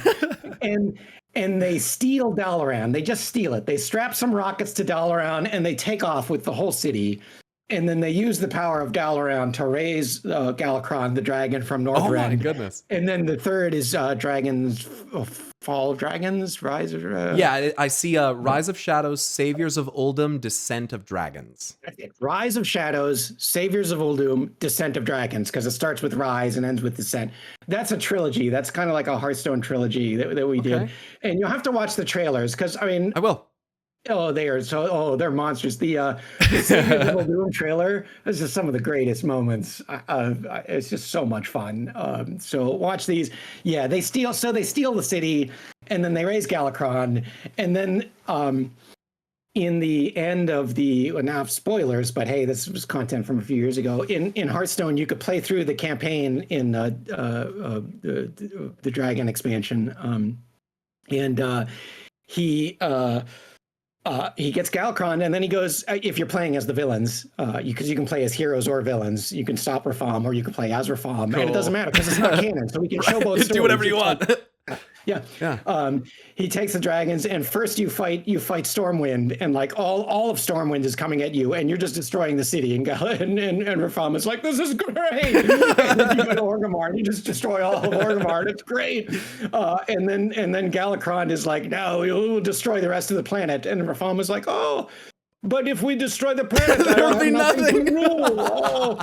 Oh no! Oh, I must put you down like a rabid dog. And then in the last one, you have to fight Galakron as Rafaam. It's ludicrous. Cool. It's ludicrous. But it's so fun, though. That's so. But that's the beauty of Hearthstone, is that we could tell those kind of stories. It wasn't canon, but you could totally imagine like sitting around an inn saying, and then this is how Galakron comes back. And you could have a lot of fun with it. And so, Rafaam, he's kind of like an ethereal, right? Like he's wrapped. Ethereal, yeah. Very cool. Yeah, I remember seeing. Actually, I think I saw the original opening trailer for Rise of Shadows because he looks really familiar. Mm-hmm. But he's super fun. I had a lot of fun with Hearthstone because we could get great voice actors to just go nuts with it. Yeah. Hey, I mean. I love the voices of WoW. I don't have it showcased anywhere, but I love doing voices for voiceover in characters when I'm reading quests and stuff like that. So I have a deep appreciation for the voice actors. They really bring things to life in a way that just we have such great people have lent their talents to these characters. Was there anything else that you wanted to add on that before I go to the next question? No, I love Hearthstone.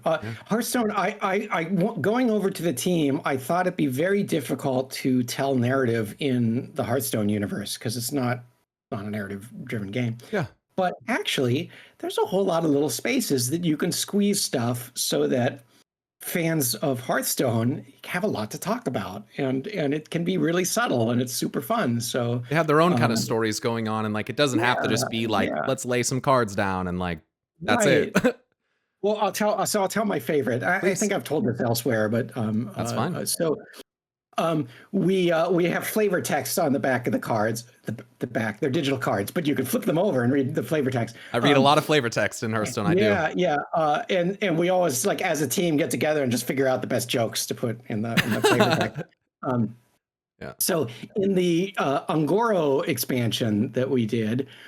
We had a card where you could the Paladin Silverhand recruits. You could disappear 2 minions with 1 card or something, and there was another card where you could summon 2 Silverhand recruits as a Paladin. And so someone had written the flavor text of like for the plant that eats 2 minions. It's like, where did George and Carl go? And he expected us to change the names George and Carl to something more, in-game appropriate. Just left it? We just left it as George and Carl.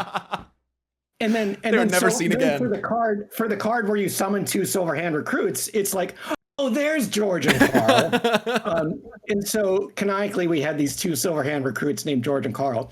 So next expansion is the my favorite Hearthstone expansion, the Kobolds and Catacombs. Yep. So this was our parody of D&D, but it also heavily focused on Kobold lore.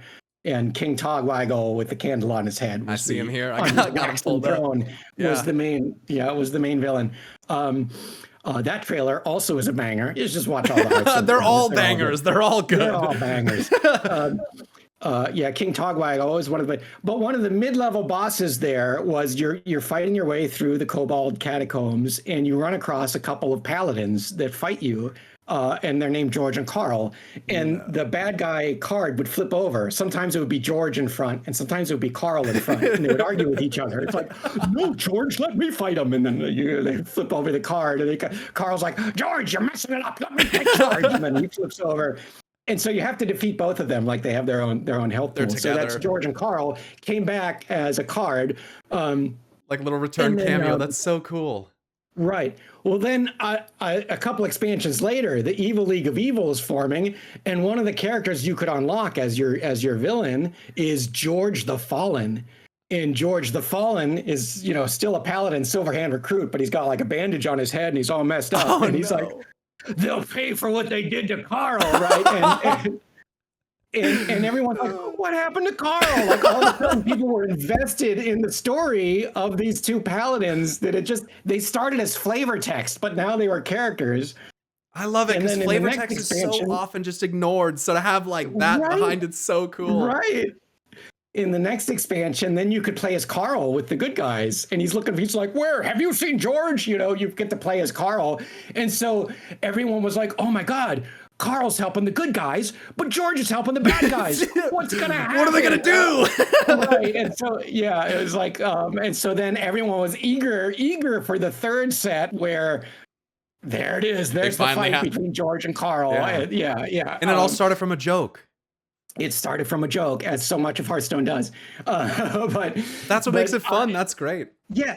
So here's a game that I thought would have like very little narrative, but actually you could weave stories into the Hearthstone universe that were really fun to tell. So I had a lot of fun working on Hearthstone. You would think it was not a very narrative-driven game, and it's not, but there's so much narrative behind it that you could tell some really fun stories. And did the basis of World of Warcraft's like established lore, like even if what you're doing in Hearthstone's not canon, obviously you still have the old gods, you still have these things, right? So that kind of gives you a basis to work with, but how do you actually integrate it into a card game is the challenge, right? Exactly. Yeah, you can draw anything from lore that you want, and then do your own take with it. So, for instance, we could resurrect Galakron and have Galakron as a card that you can play, and it's super overpowered and it's crazy. That's awesome. But and that's not canon in the world yet. Yeah. Galakron had his essence sucked out by Xal'atath. That's right. So or by Iridikron technically, but. Iridikron, yeah. But and then part of the joy then is we're also creating stuff that the actual World of Warcraft people can draw from. So Finley can appear in World of Warcraft. They can. They can kind of grab whatever they think is fun and pull it and then make it canon, so. An example of like, maybe something that I think the first rendition of it that we had was in Hearthstone. That would be the appearance of N'Zoth. I believe N'Zoth is first fully like depicted on a Hearthstone card before World of Warcraft. The Old Gods expansion that we did. And then he ends up looking like that in WoW. Was that an instance maybe of that Hearthstone design inspiring I think in that case, and there have been a couple cases like that where we're going to depict someone, then we got to work really closely with the Warcraft art team to make sure that we're going to sync up.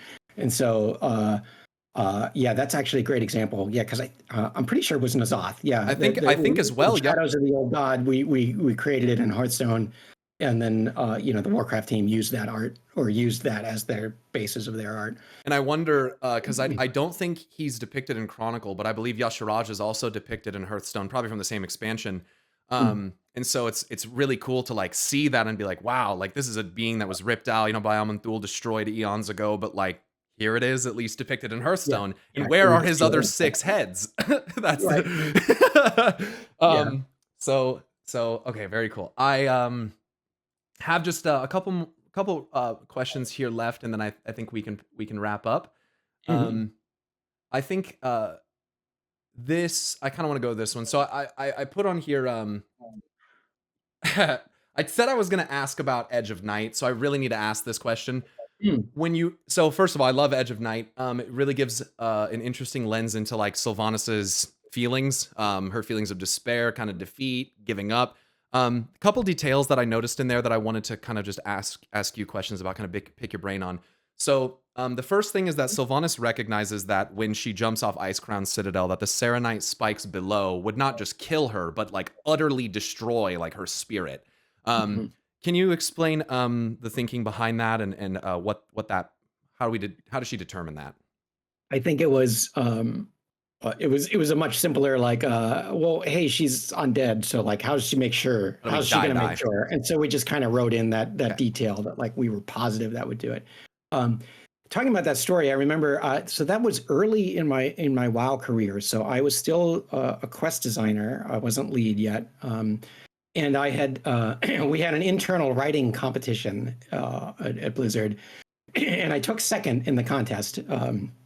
For a story, for a short story that I wrote.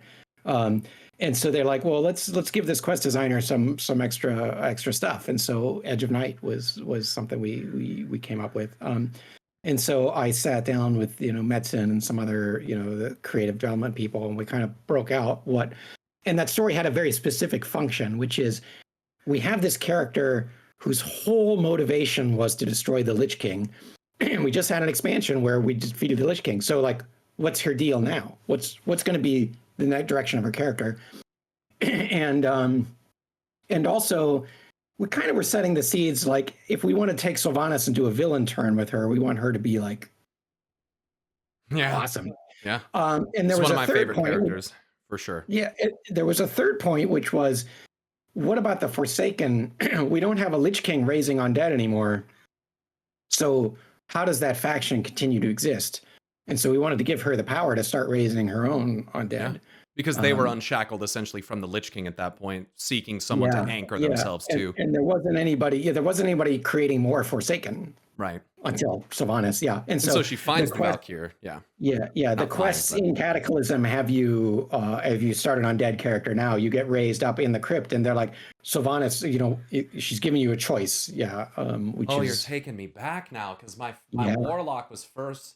I remember that now. And that's in the same sequence where she has to use a Valkyr because she's like gets shot in the back of the head or something by. In Silverpine. Yep. Yeah, in Silverpine, she burns through 3 Valkyr there. Oh, that is I right. don't know why we decided. Yeah. So, but Yeah. So as we blocked it out, I mean, it's part of it's like just make these goals. Like she needs a new direction in life. She needs. We need to empower her to raise the dead. And we need to give her kind of a new direction as a leader. And so we were trying to do all of that with that story. So hence the Valkyr. They were kind of like the Voldemort's Horcruxes in Harry Potter, like or a Lich King's phylactery. Like, hey, if you want to take out Sylvanas, you got to go through these 8 guardian angels. Right. She's got 9 lives. Yeah, exactly. Literally. She had 9 lives. Okay. And so we started. That was kind of the starting point of the story. And so and I remember, again, it's all very collaborative. I remember being in the Blizzard library, which had just opened. There's a whole little library at Blizzard. It's awesome. I would love to see it. And it has a big gaming table there. And I sat on at the gaming table and had little Post-it notes out of all the story beats. And there was something that we needed to solve. So I was with James Waugh, who now works on Lucasfilm. He's a big with Star Wars. So nice. But we were sitting there looking at it, trying to figure out how to tell this story. And finally, I'm like, oh, what if and I rearranged all the things, and we had this aha moment. And that's why it goes through these flashbacks. I love that. Like when the descriptions, when it flashes to her in Silvermoon and she's like waking up and she just like wakes up perfect because she's just an elf. So and her hair's like all the way down. One thing I think that people don't really know, especially if they haven't read this story, is that Sylvanas as an elf was very vain. She's very like, she was aware that she was gorgeous and that she would use that to her advantage. Yeah. And she looks back on it now, like as an older person, she looks back on it and it's like, I had no idea what was coming for me. Like, what was important to me then is not important to me now. Like it's interesting. And I really do love how you relate her to the Valkyr, and that they are generations of warrior women who are just powerful, prideful, vain, but effective, right? And so I love that you one thing that I really wanted to take out of it was that it's said that even in death, Sylvanas still has a warrior's heart, I think is what was said.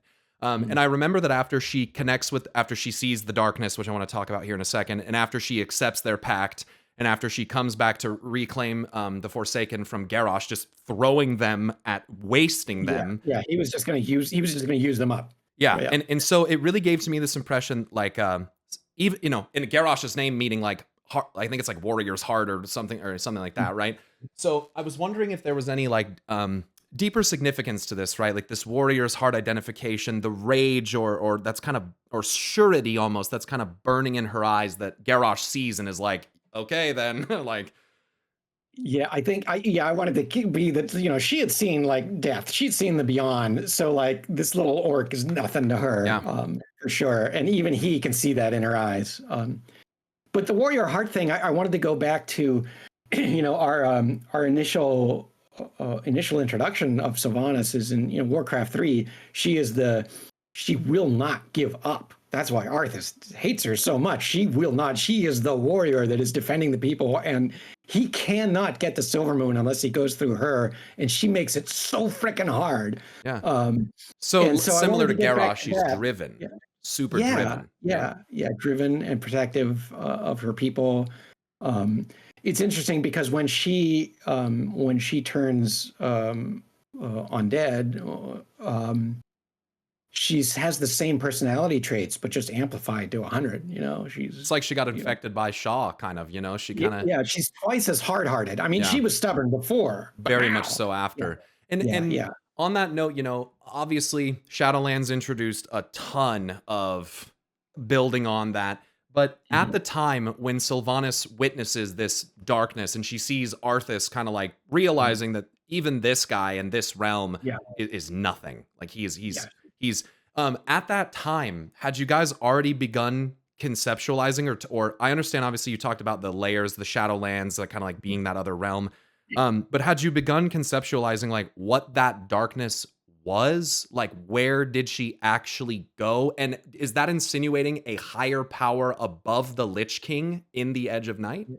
Yeah, it was we were walking the line there. It was another one of those things we didn't want to tie our hands in the future, right? So we know that when the Lich King dies, he says, "I see only darkness before me." So we knew that he had some kind of fate. And so without, it gets super abstract there, kind of intentionally. Like we just wanted to hint at it, that she sees it, that she's been there. Right. But not elaborate too much on what it is. But yeah, if we elaborated too much, then we would be, because we weren't going to do Shadowlands. We knew we weren't going to do it in the immediate future. But we didn't know when we were going to do it. You knew we knew there was going to be, at some point, we're going to explore the Shadowlands for sure. We can't put it on the map and not. Exactly. Yeah. But we didn't know what like 10 years later Blizzard would be thinking. We didn't know what we needed 10 years from there. So in that moment, though, we needed her to see what's beyond and then come back with that knowledge. I see. And that changes her as a character. I just reread that story, preparing for this interview, and I think it still holds up. I still like it. I think now in my gray hair days, I'm like, wow, I don't think I would so cavalierly write a story about, like, it seems like to me like that was like, it's such dark. It's such a dark story, and it's such a difficult topic, and I don't, so if I may say, I think it's handled pretty tastefully, especially because it's like fantasy allows us to kind of reach over that a little bit and kind of and address those things. And for me, when I read it and I really try to put myself in Sylvanas's shoes, you feel it, and I think that's really the point. You get that impact. Yeah, she doesn't belong. No. And then she feels that way. And so, yeah, it was a tricky thing. And I'm glad you say that we handled it well.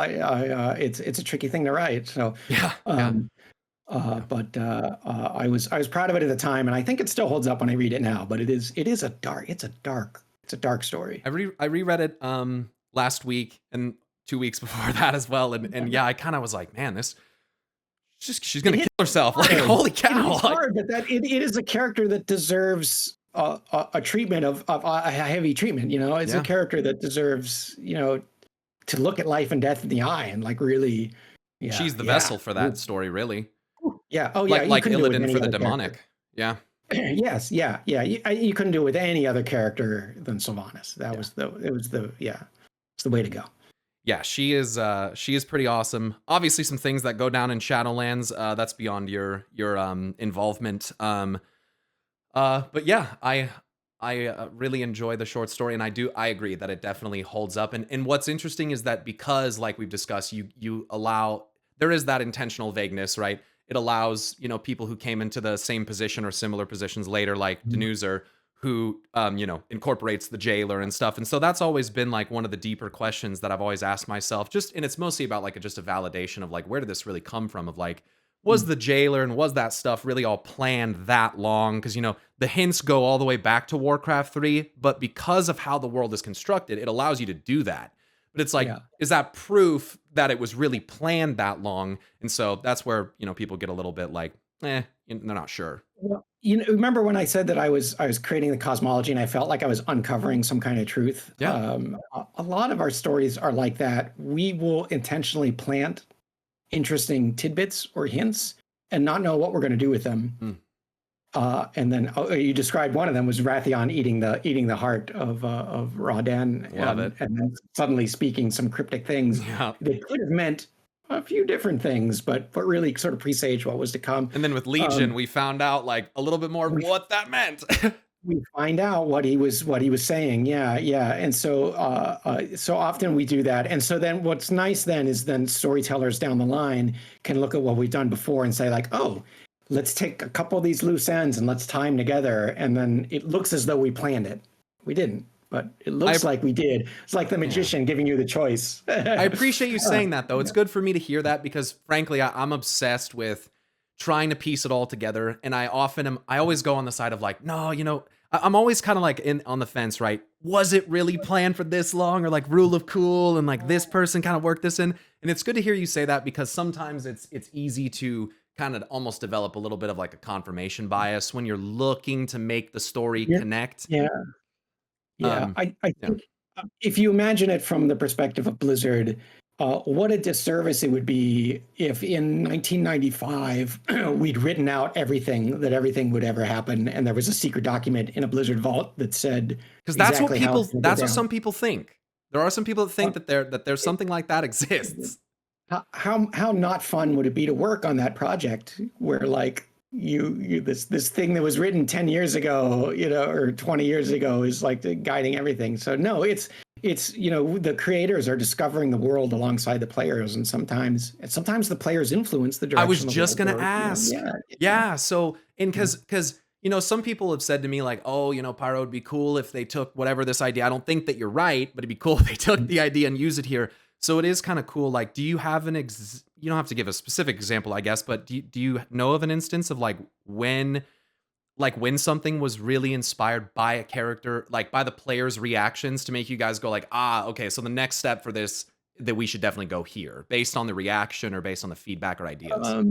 Yeah, I can't. It's hard for me to think of specific examples where like, but usually it's a vibe thing. Like we put some content out there and everybody's vibing with that content, then that becomes like, oh, let's do more of this. Like and when they don't vibe, how do you overcome that, and like how do you deal with that?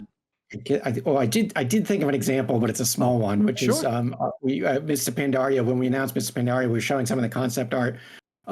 We showed concept art for what became the Verming, the kind of bunny, little bunny guys. Oh yeah.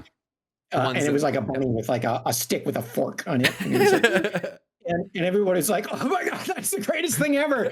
And they were going to get kind of cut from the game probably, but everyone's like, and game director, it was Tom Chilton at the time, was like, no, everyone loved these guys. How can you cut that? Yeah, it's exactly. Too good.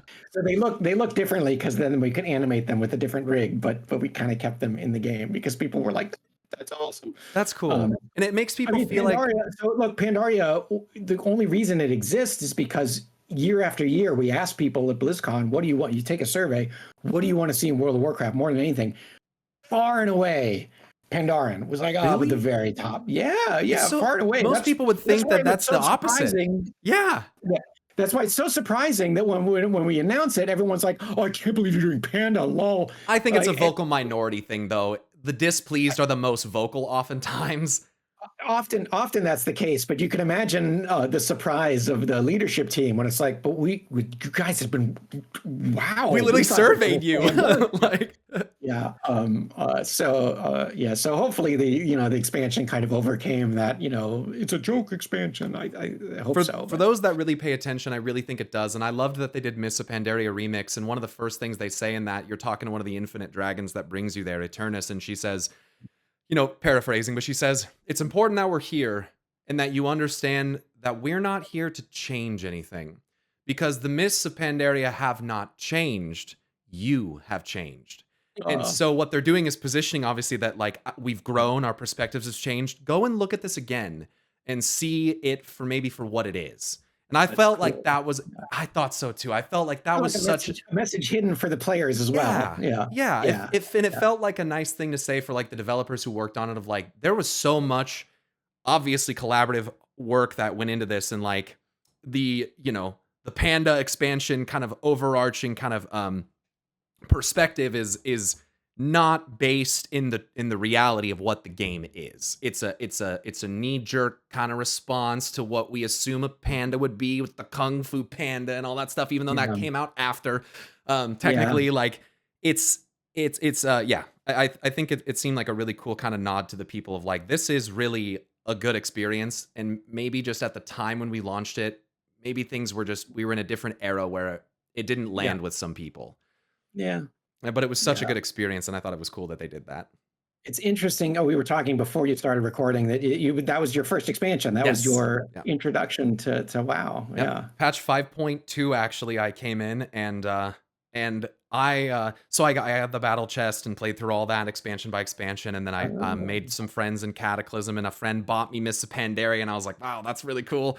So I was just absorbing all of it really at like age What? 16, 17. You didn't get to see Krasarang Wilds before we invaded it because that No. happened in 5.1. No. Yeah, that's Well, interesting because you had this beautiful beach, and then like a patch later, it was warships. yeah, I got to Yeah. deal with all of that, but I wonder sometimes, does that patch by patch kind of evolution of the world, can that sometimes feel like a hindrance of like if you weren't around to play during that patch, you kind of missed out on what happened there?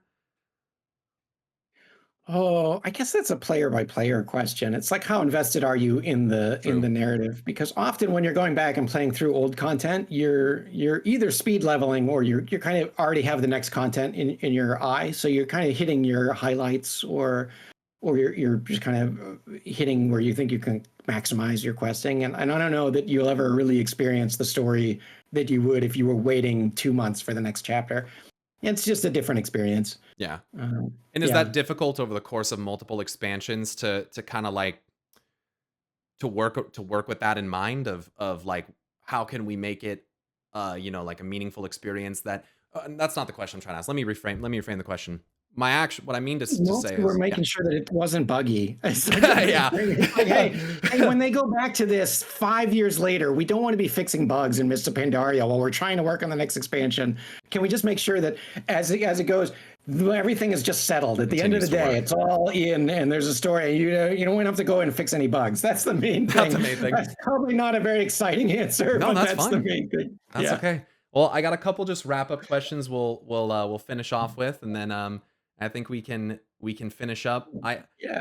I have things here from Chronicle being perspective, which we kind of touched on. I've seen you make remarks about the Archimond death, and then I know the follow up for the Legion expansion that came after the fact. I was curious. Yeah, it was kind of weird to me. It almost felt like Legion without Archimond. It almost felt like we should have been fighting Grommash Hellscream at the end of Warlords of Draenor or something. And that Archimond, he ended up having this cutting ahead of the curve quest that links him to the Nightmare. And it almost felt like Archimond maybe was supposed to maybe go somewhere over there. And I remember seeing in one of your interviews, you seemed a little bit like you were unsure of like, is what we did with Archimond really what we wanted to do? And like maybe we won't make that canon, maybe we will, because the demon, he technically in Mythic dies in the Twisting Nether. So looking back on that, What do you think about that? Was putting Arkham at the end of Warlords a good choice? Could he have been saved for Legion? What do you think about that? Um, I think, yeah, I'm trying to kind of put myself back during that time, and I think uh, Warlords wasn't really resonating with people. The Garrison wasn't resonating with people the way we had hoped it would, and it didn't have a lot of sticking power. But we knew we had something really cool happening with Legion, and so in some ways it was bringing Legion a little bit forward. So to be like, hey, the story's going to go big in a second here, and bringing a little bit of that Legion element forward. I think that was the thinking at the time. And you kind of pivoted about halfway through Warlords, right? Where you guys kind of changed direction in terms of setting up for Legion and stuff, right? Kind of in a way, Yeah. to put it kind of crudely, kind of like cutting your losses here and there and kind of moving forward. And I put it that way only because things like Bladespire Citadel and Karabor were, I think, supposed to be kind of like faction hubs there, and then that kind of didn't happen. The Naru raid and Xal'atath didn't happen. If that was, supposed to be planned, Farallon didn't happen. I know it was kind of a chaotic time at Blizzard, if I'm remembering this correctly, because we had Titan had been canceled, and so then we were incorporating people back into all the other teams, and then figuring out to do Overwatch, stealing some of the teams back. So much restructuring. Yeah, and then just a lot was going on, and we were working simultaneously on Warlords and Legion, and it's always, it's like, hey, make Legion cool. It means we could sacrifice some stuff for Draenor, and then we had to make that choice. I don't know if that was the right choice or not, but Legion turned out really cool. Legion's so good. Yeah, I think Legion is I think I'm biased, of course, but I think Legion is like the best expansion, like next to Mists of Pandaria, and then honestly, the War Within, like those are my top three. The War Within, MoP, and Legion are the best expansions for me. Yeah. That's it's neat. It's just the franchise has been around so long that you just have these arcs of different people, different fields that you feel over the time. I mean, you're actually invested in a game world years at a time, and it adds up. And it's interesting because also it's like whatever's going on in your personal life also impacts. Like if you're in school with all your close friends and you raid together in the dorm room, then like you have these associations with the game that you can never have a few years later when you have children and you only have a little bit of time to play. Like the game becomes different to you, and it has nothing to do with the game. It's just you're a different person. Yeah.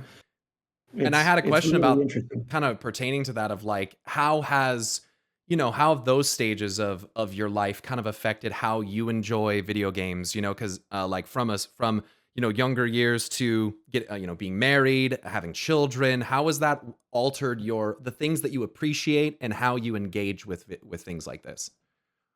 Oh man, that is a deep question. You save that for the end. I don't know. I'm so sorry. It's an hour-long answer. I'm starting to lose my voice. So I don't.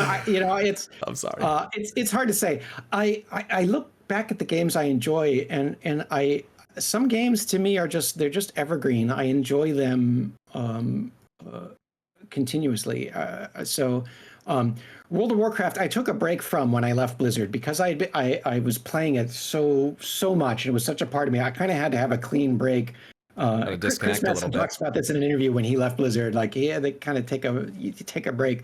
So I'm eager to jump back in at some point. Probably player housing will jump me back in. Yeah. Something will get me back in. But Civilization, all the Civilization games. I love the Civilization game. Kerbal Space Program, I can play it. Like I could just go back and play Kerbal Space Program whenever. I just that particular like solving that challenge is super fun. I haven't played it in a few years, but I love the Sims games. Yeah, my wife plays the Sims a ton. She loves it. And I guess what's common about the games I love is that they're open-ended enough that there's a collaboration between the player and the game, and the story that you create kind of comes from both. Not just the player following the story. Right. So in The Sims, it's like you have your own narrative that you're going to try and tell, and then stuff will happen. Like the neighbor will come in and hit on the nanny or something. Something will happen that'll be crazy, and you'll be like, "Oh, I guess that's the story now. Now it's Real Housewives."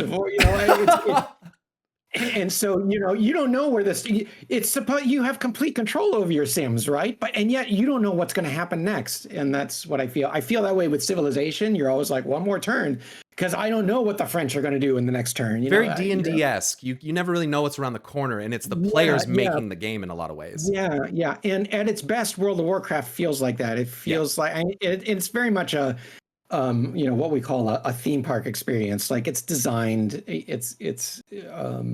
we know where the story's going to go. The designers are building it, but hopefully you feel that idea of like, oh, the world is giving back to me. And Absolutely. I don't know yeah. I hopefully that if we're doing it right. Yeah. Yeah. All right. I just got 2 short ones lastly here for you, and we'll wrap up. I really appreciate all of your time. Couple last quick ones. So either in terms of, and I think I know your answer here, we've talked about a lot of it, either in terms of narrative beats or exciting new content, what contributions to Blizzard are, and I don't mean new content as far as like today, but stuff that you made. What are you most proud of? What do you look back on the most fondly? Well, we talked about Mr. Pandaria. We talked about the Artifacts and Legion. That's really cool. Edge of Night. It's Edge of Night, yeah. But the Hearthstone dungeon run is the other thing that I'm most proud of. And it's basically, we made a roguelike out of the Hearthstone mechanics.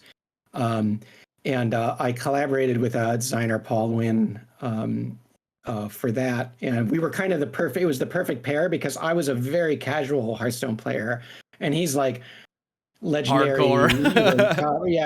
And so but it was great because we'd be working on it together, just literally shoulder to shoulder, building this game experience. And like, if I found it fun and he found it fun, we knew we were on to it. Yeah, we're hitting both ends of the spectrum here. Right. And it had drop kick the monkey and the deep lore. It had both, all the things. Yeah. So, and I'm really proud of it, because the dungeon run turned out, it was just a wonderful way to play Hearthstone. It was a really cool way to play. It was like kind of like coming out with a whole indie game over the course of the few months that we worked on that expansion. And I love it. And I think you can play it for free still. So I'll have to check it out. I regret that I didn't have more Hearthstone questions. I feel as I've done you a little bit of a disservice. So okay, that's all right. I'll check more into it. I'm really proud of that, because that's just fun. That was a great gameplay, game design challenge that I loved. Heck yeah. Well, here's my last question. I mentioned it to you before we started in our messages. We did a little bit of research, and obviously we look back on some of the things that you've done even before World of Warcraft, and I found a project that you were working on. Sounds like a little indie kind of individual project that you were doing called Night of the Wampus. Wampus. Did you ever finish that? What is that? It's kind of like a whole. It's finished in that it's a whole complete playable game. But it's a game that you can sort of explore in 15 minutes to 20 minutes, and you'd be like, oh, I've played that game. I got it. So I probably won't release it for that reason. Like, sure. It's hard to like, what are you gonna pay? Maybe I can get it free on itch.io. But I love making games. And I wanted to make sure. So for more than a decade, I was making games at the AAA level, which is a very different, like I said, it's very collaborative. You have hundreds of people on the team. Huge studios. And it's it's a really different beast than making a game with a small team. And I got a little taste of that with Hearthstone, because then it was a medium-sized team at that point, I guess. But so I always wanted to keep my they call it sharpen the saw. You want to keep your tools right. So I always wanted to be sure that I knew more than just a AAA, that I could be making games on my own. So Night of the Wampus was a Unity project. I wanted to make sure I knew Unity, and so it's a roguelike. And it's a roguelike, meaning the old school definition of roguelike. It's ASCII graphics. I actually use the Commodore 64 font so that it looks like an old computer screen. Yeah, I think there was a screenshot of it. It was really cool. And it's just you're in a forest and you have a lantern, and the object is to get to the cabin. Yeah, you have a lantern, and the lantern burns out slowly, and your ring that you can see shrinks. And I was really proud of the line of sight code, because if your lantern had a far light, the trees would cast shadows, and so you could. Oh, it moved through it. I see. Right. And so there were only 2 things that you could find on the map. There was money that kind of affected your score at the end, and there was lantern oil that would make your lantern go bigger again for a little bit. Uh, and so obviously you're just trying to find the cabin that's hidden somewhere on the map, and the map is only as big as your screen. So I mean, a game Yeah. takes like 5 minutes. But you were also hunted by the wampuses, and if a wampus smelled you, you would hear the roar of the wampus waking up, and they turn from a small letter W to a capital letter W. It's a roguelike. Big wampus. State-of-the-art graphics. And the wampuses weren't smart. They would just make a beeline toward you. If you could get a tree in between you and the wampus, he would like get distracted for a turn. So you could sometimes dash through a bunch of trees and confuse the wampus. But Fun. and there was a little wind gauge, so you could tell where your scent was. So if the wind was blowing from the top of the screen down, you were a little safer traveling north, because you might see a wampus before he smells you. But it probably sounds like it's probably like kind of simple to you now looking back, but to someone who's never like designed a video game, that sounds like so intricate for like how small it was. Exactly. I mean, it's kind of like if you imagine a roguelike. I don't know if you've played Caves of Quad. It's phenomenal. I played like Hades, which is roguelike, but yeah, Hades is roguelike. Yeah, Caves of Quad came out. They've been working on it for 17 years. That's what I love about roguelikes. They're not working on graphics for 17 years. It's 17 years of pure gameplay. But it was kind of like, could I make a roguelike boiled down to its essence, which is just like you're avoiding these wampuses, and you're getting to a cabin, and you have this time pressure of your lantern is starting to flicker and go out. Yeah. And when your lantern goes out, you can only see the trees around you. You're pretty much dead meat. Yeah. You could hear wampuses roaring, and you're like, I don't even know what direction Where are they? From. Yeah. Cool. And sometimes you bump into the cabin, and you're like, oh my God, and you like go through the door. So it was like, it's kind of like the perfect balance of a game you can play in 5 minutes of like, hey, sometimes you find the cabin early and you're like, oh, I'm going to go out and I'm going to get some more money and come back in. But sometimes you're like desperately, like your lantern's running out and you're desperately headed to the cabin. It was a fun game it's a project you could do in like, a couple days of coding. Cool. Of course, it took me a couple weeks because I was learning as I went, but I was really proud of the code that I did. I'm still working on indie games today. These days, I'm a consultant, so I help with games large and small. I help with narrative for big teams, but some of the most exciting stuff I'm working on is just my own projects. I'm on Blue Sky if people want to follow what I'm doing there, see what I'm cooking up. We'll put links to all of that in the description. And so if feel free to continue there if you want to kind of tell people what you got going on. Like I don't know if you want to say anything more specific about any of those projects, but tell us where we can find you. I wish I had a product to plug, but I'm still in the early phases. So you can see some designs. I post design journal stuff I'm working on. So if you are like inside Dave's brain, I'm on Blue Sky sometimes. So awesome. Yeah. All right, Dave. Well, hey, I really, really appreciate your time. This has been a ton of fun. It's really cool talking about this. There's some stuff I haven't thought about for years and years. But yeah, it was a very cool time. It's very, again, I feel very honored to have worked on World of Warcraft. It was, it was one of my favorite games before I joined the team. So then I get to join the team and get to work on it. Dream come true. Very exciting. Yeah. Thanks for entertaining so many questions about WoW. And we really appreciate your time, Dave. Thanks again so much. All right. Thank you very much. All right.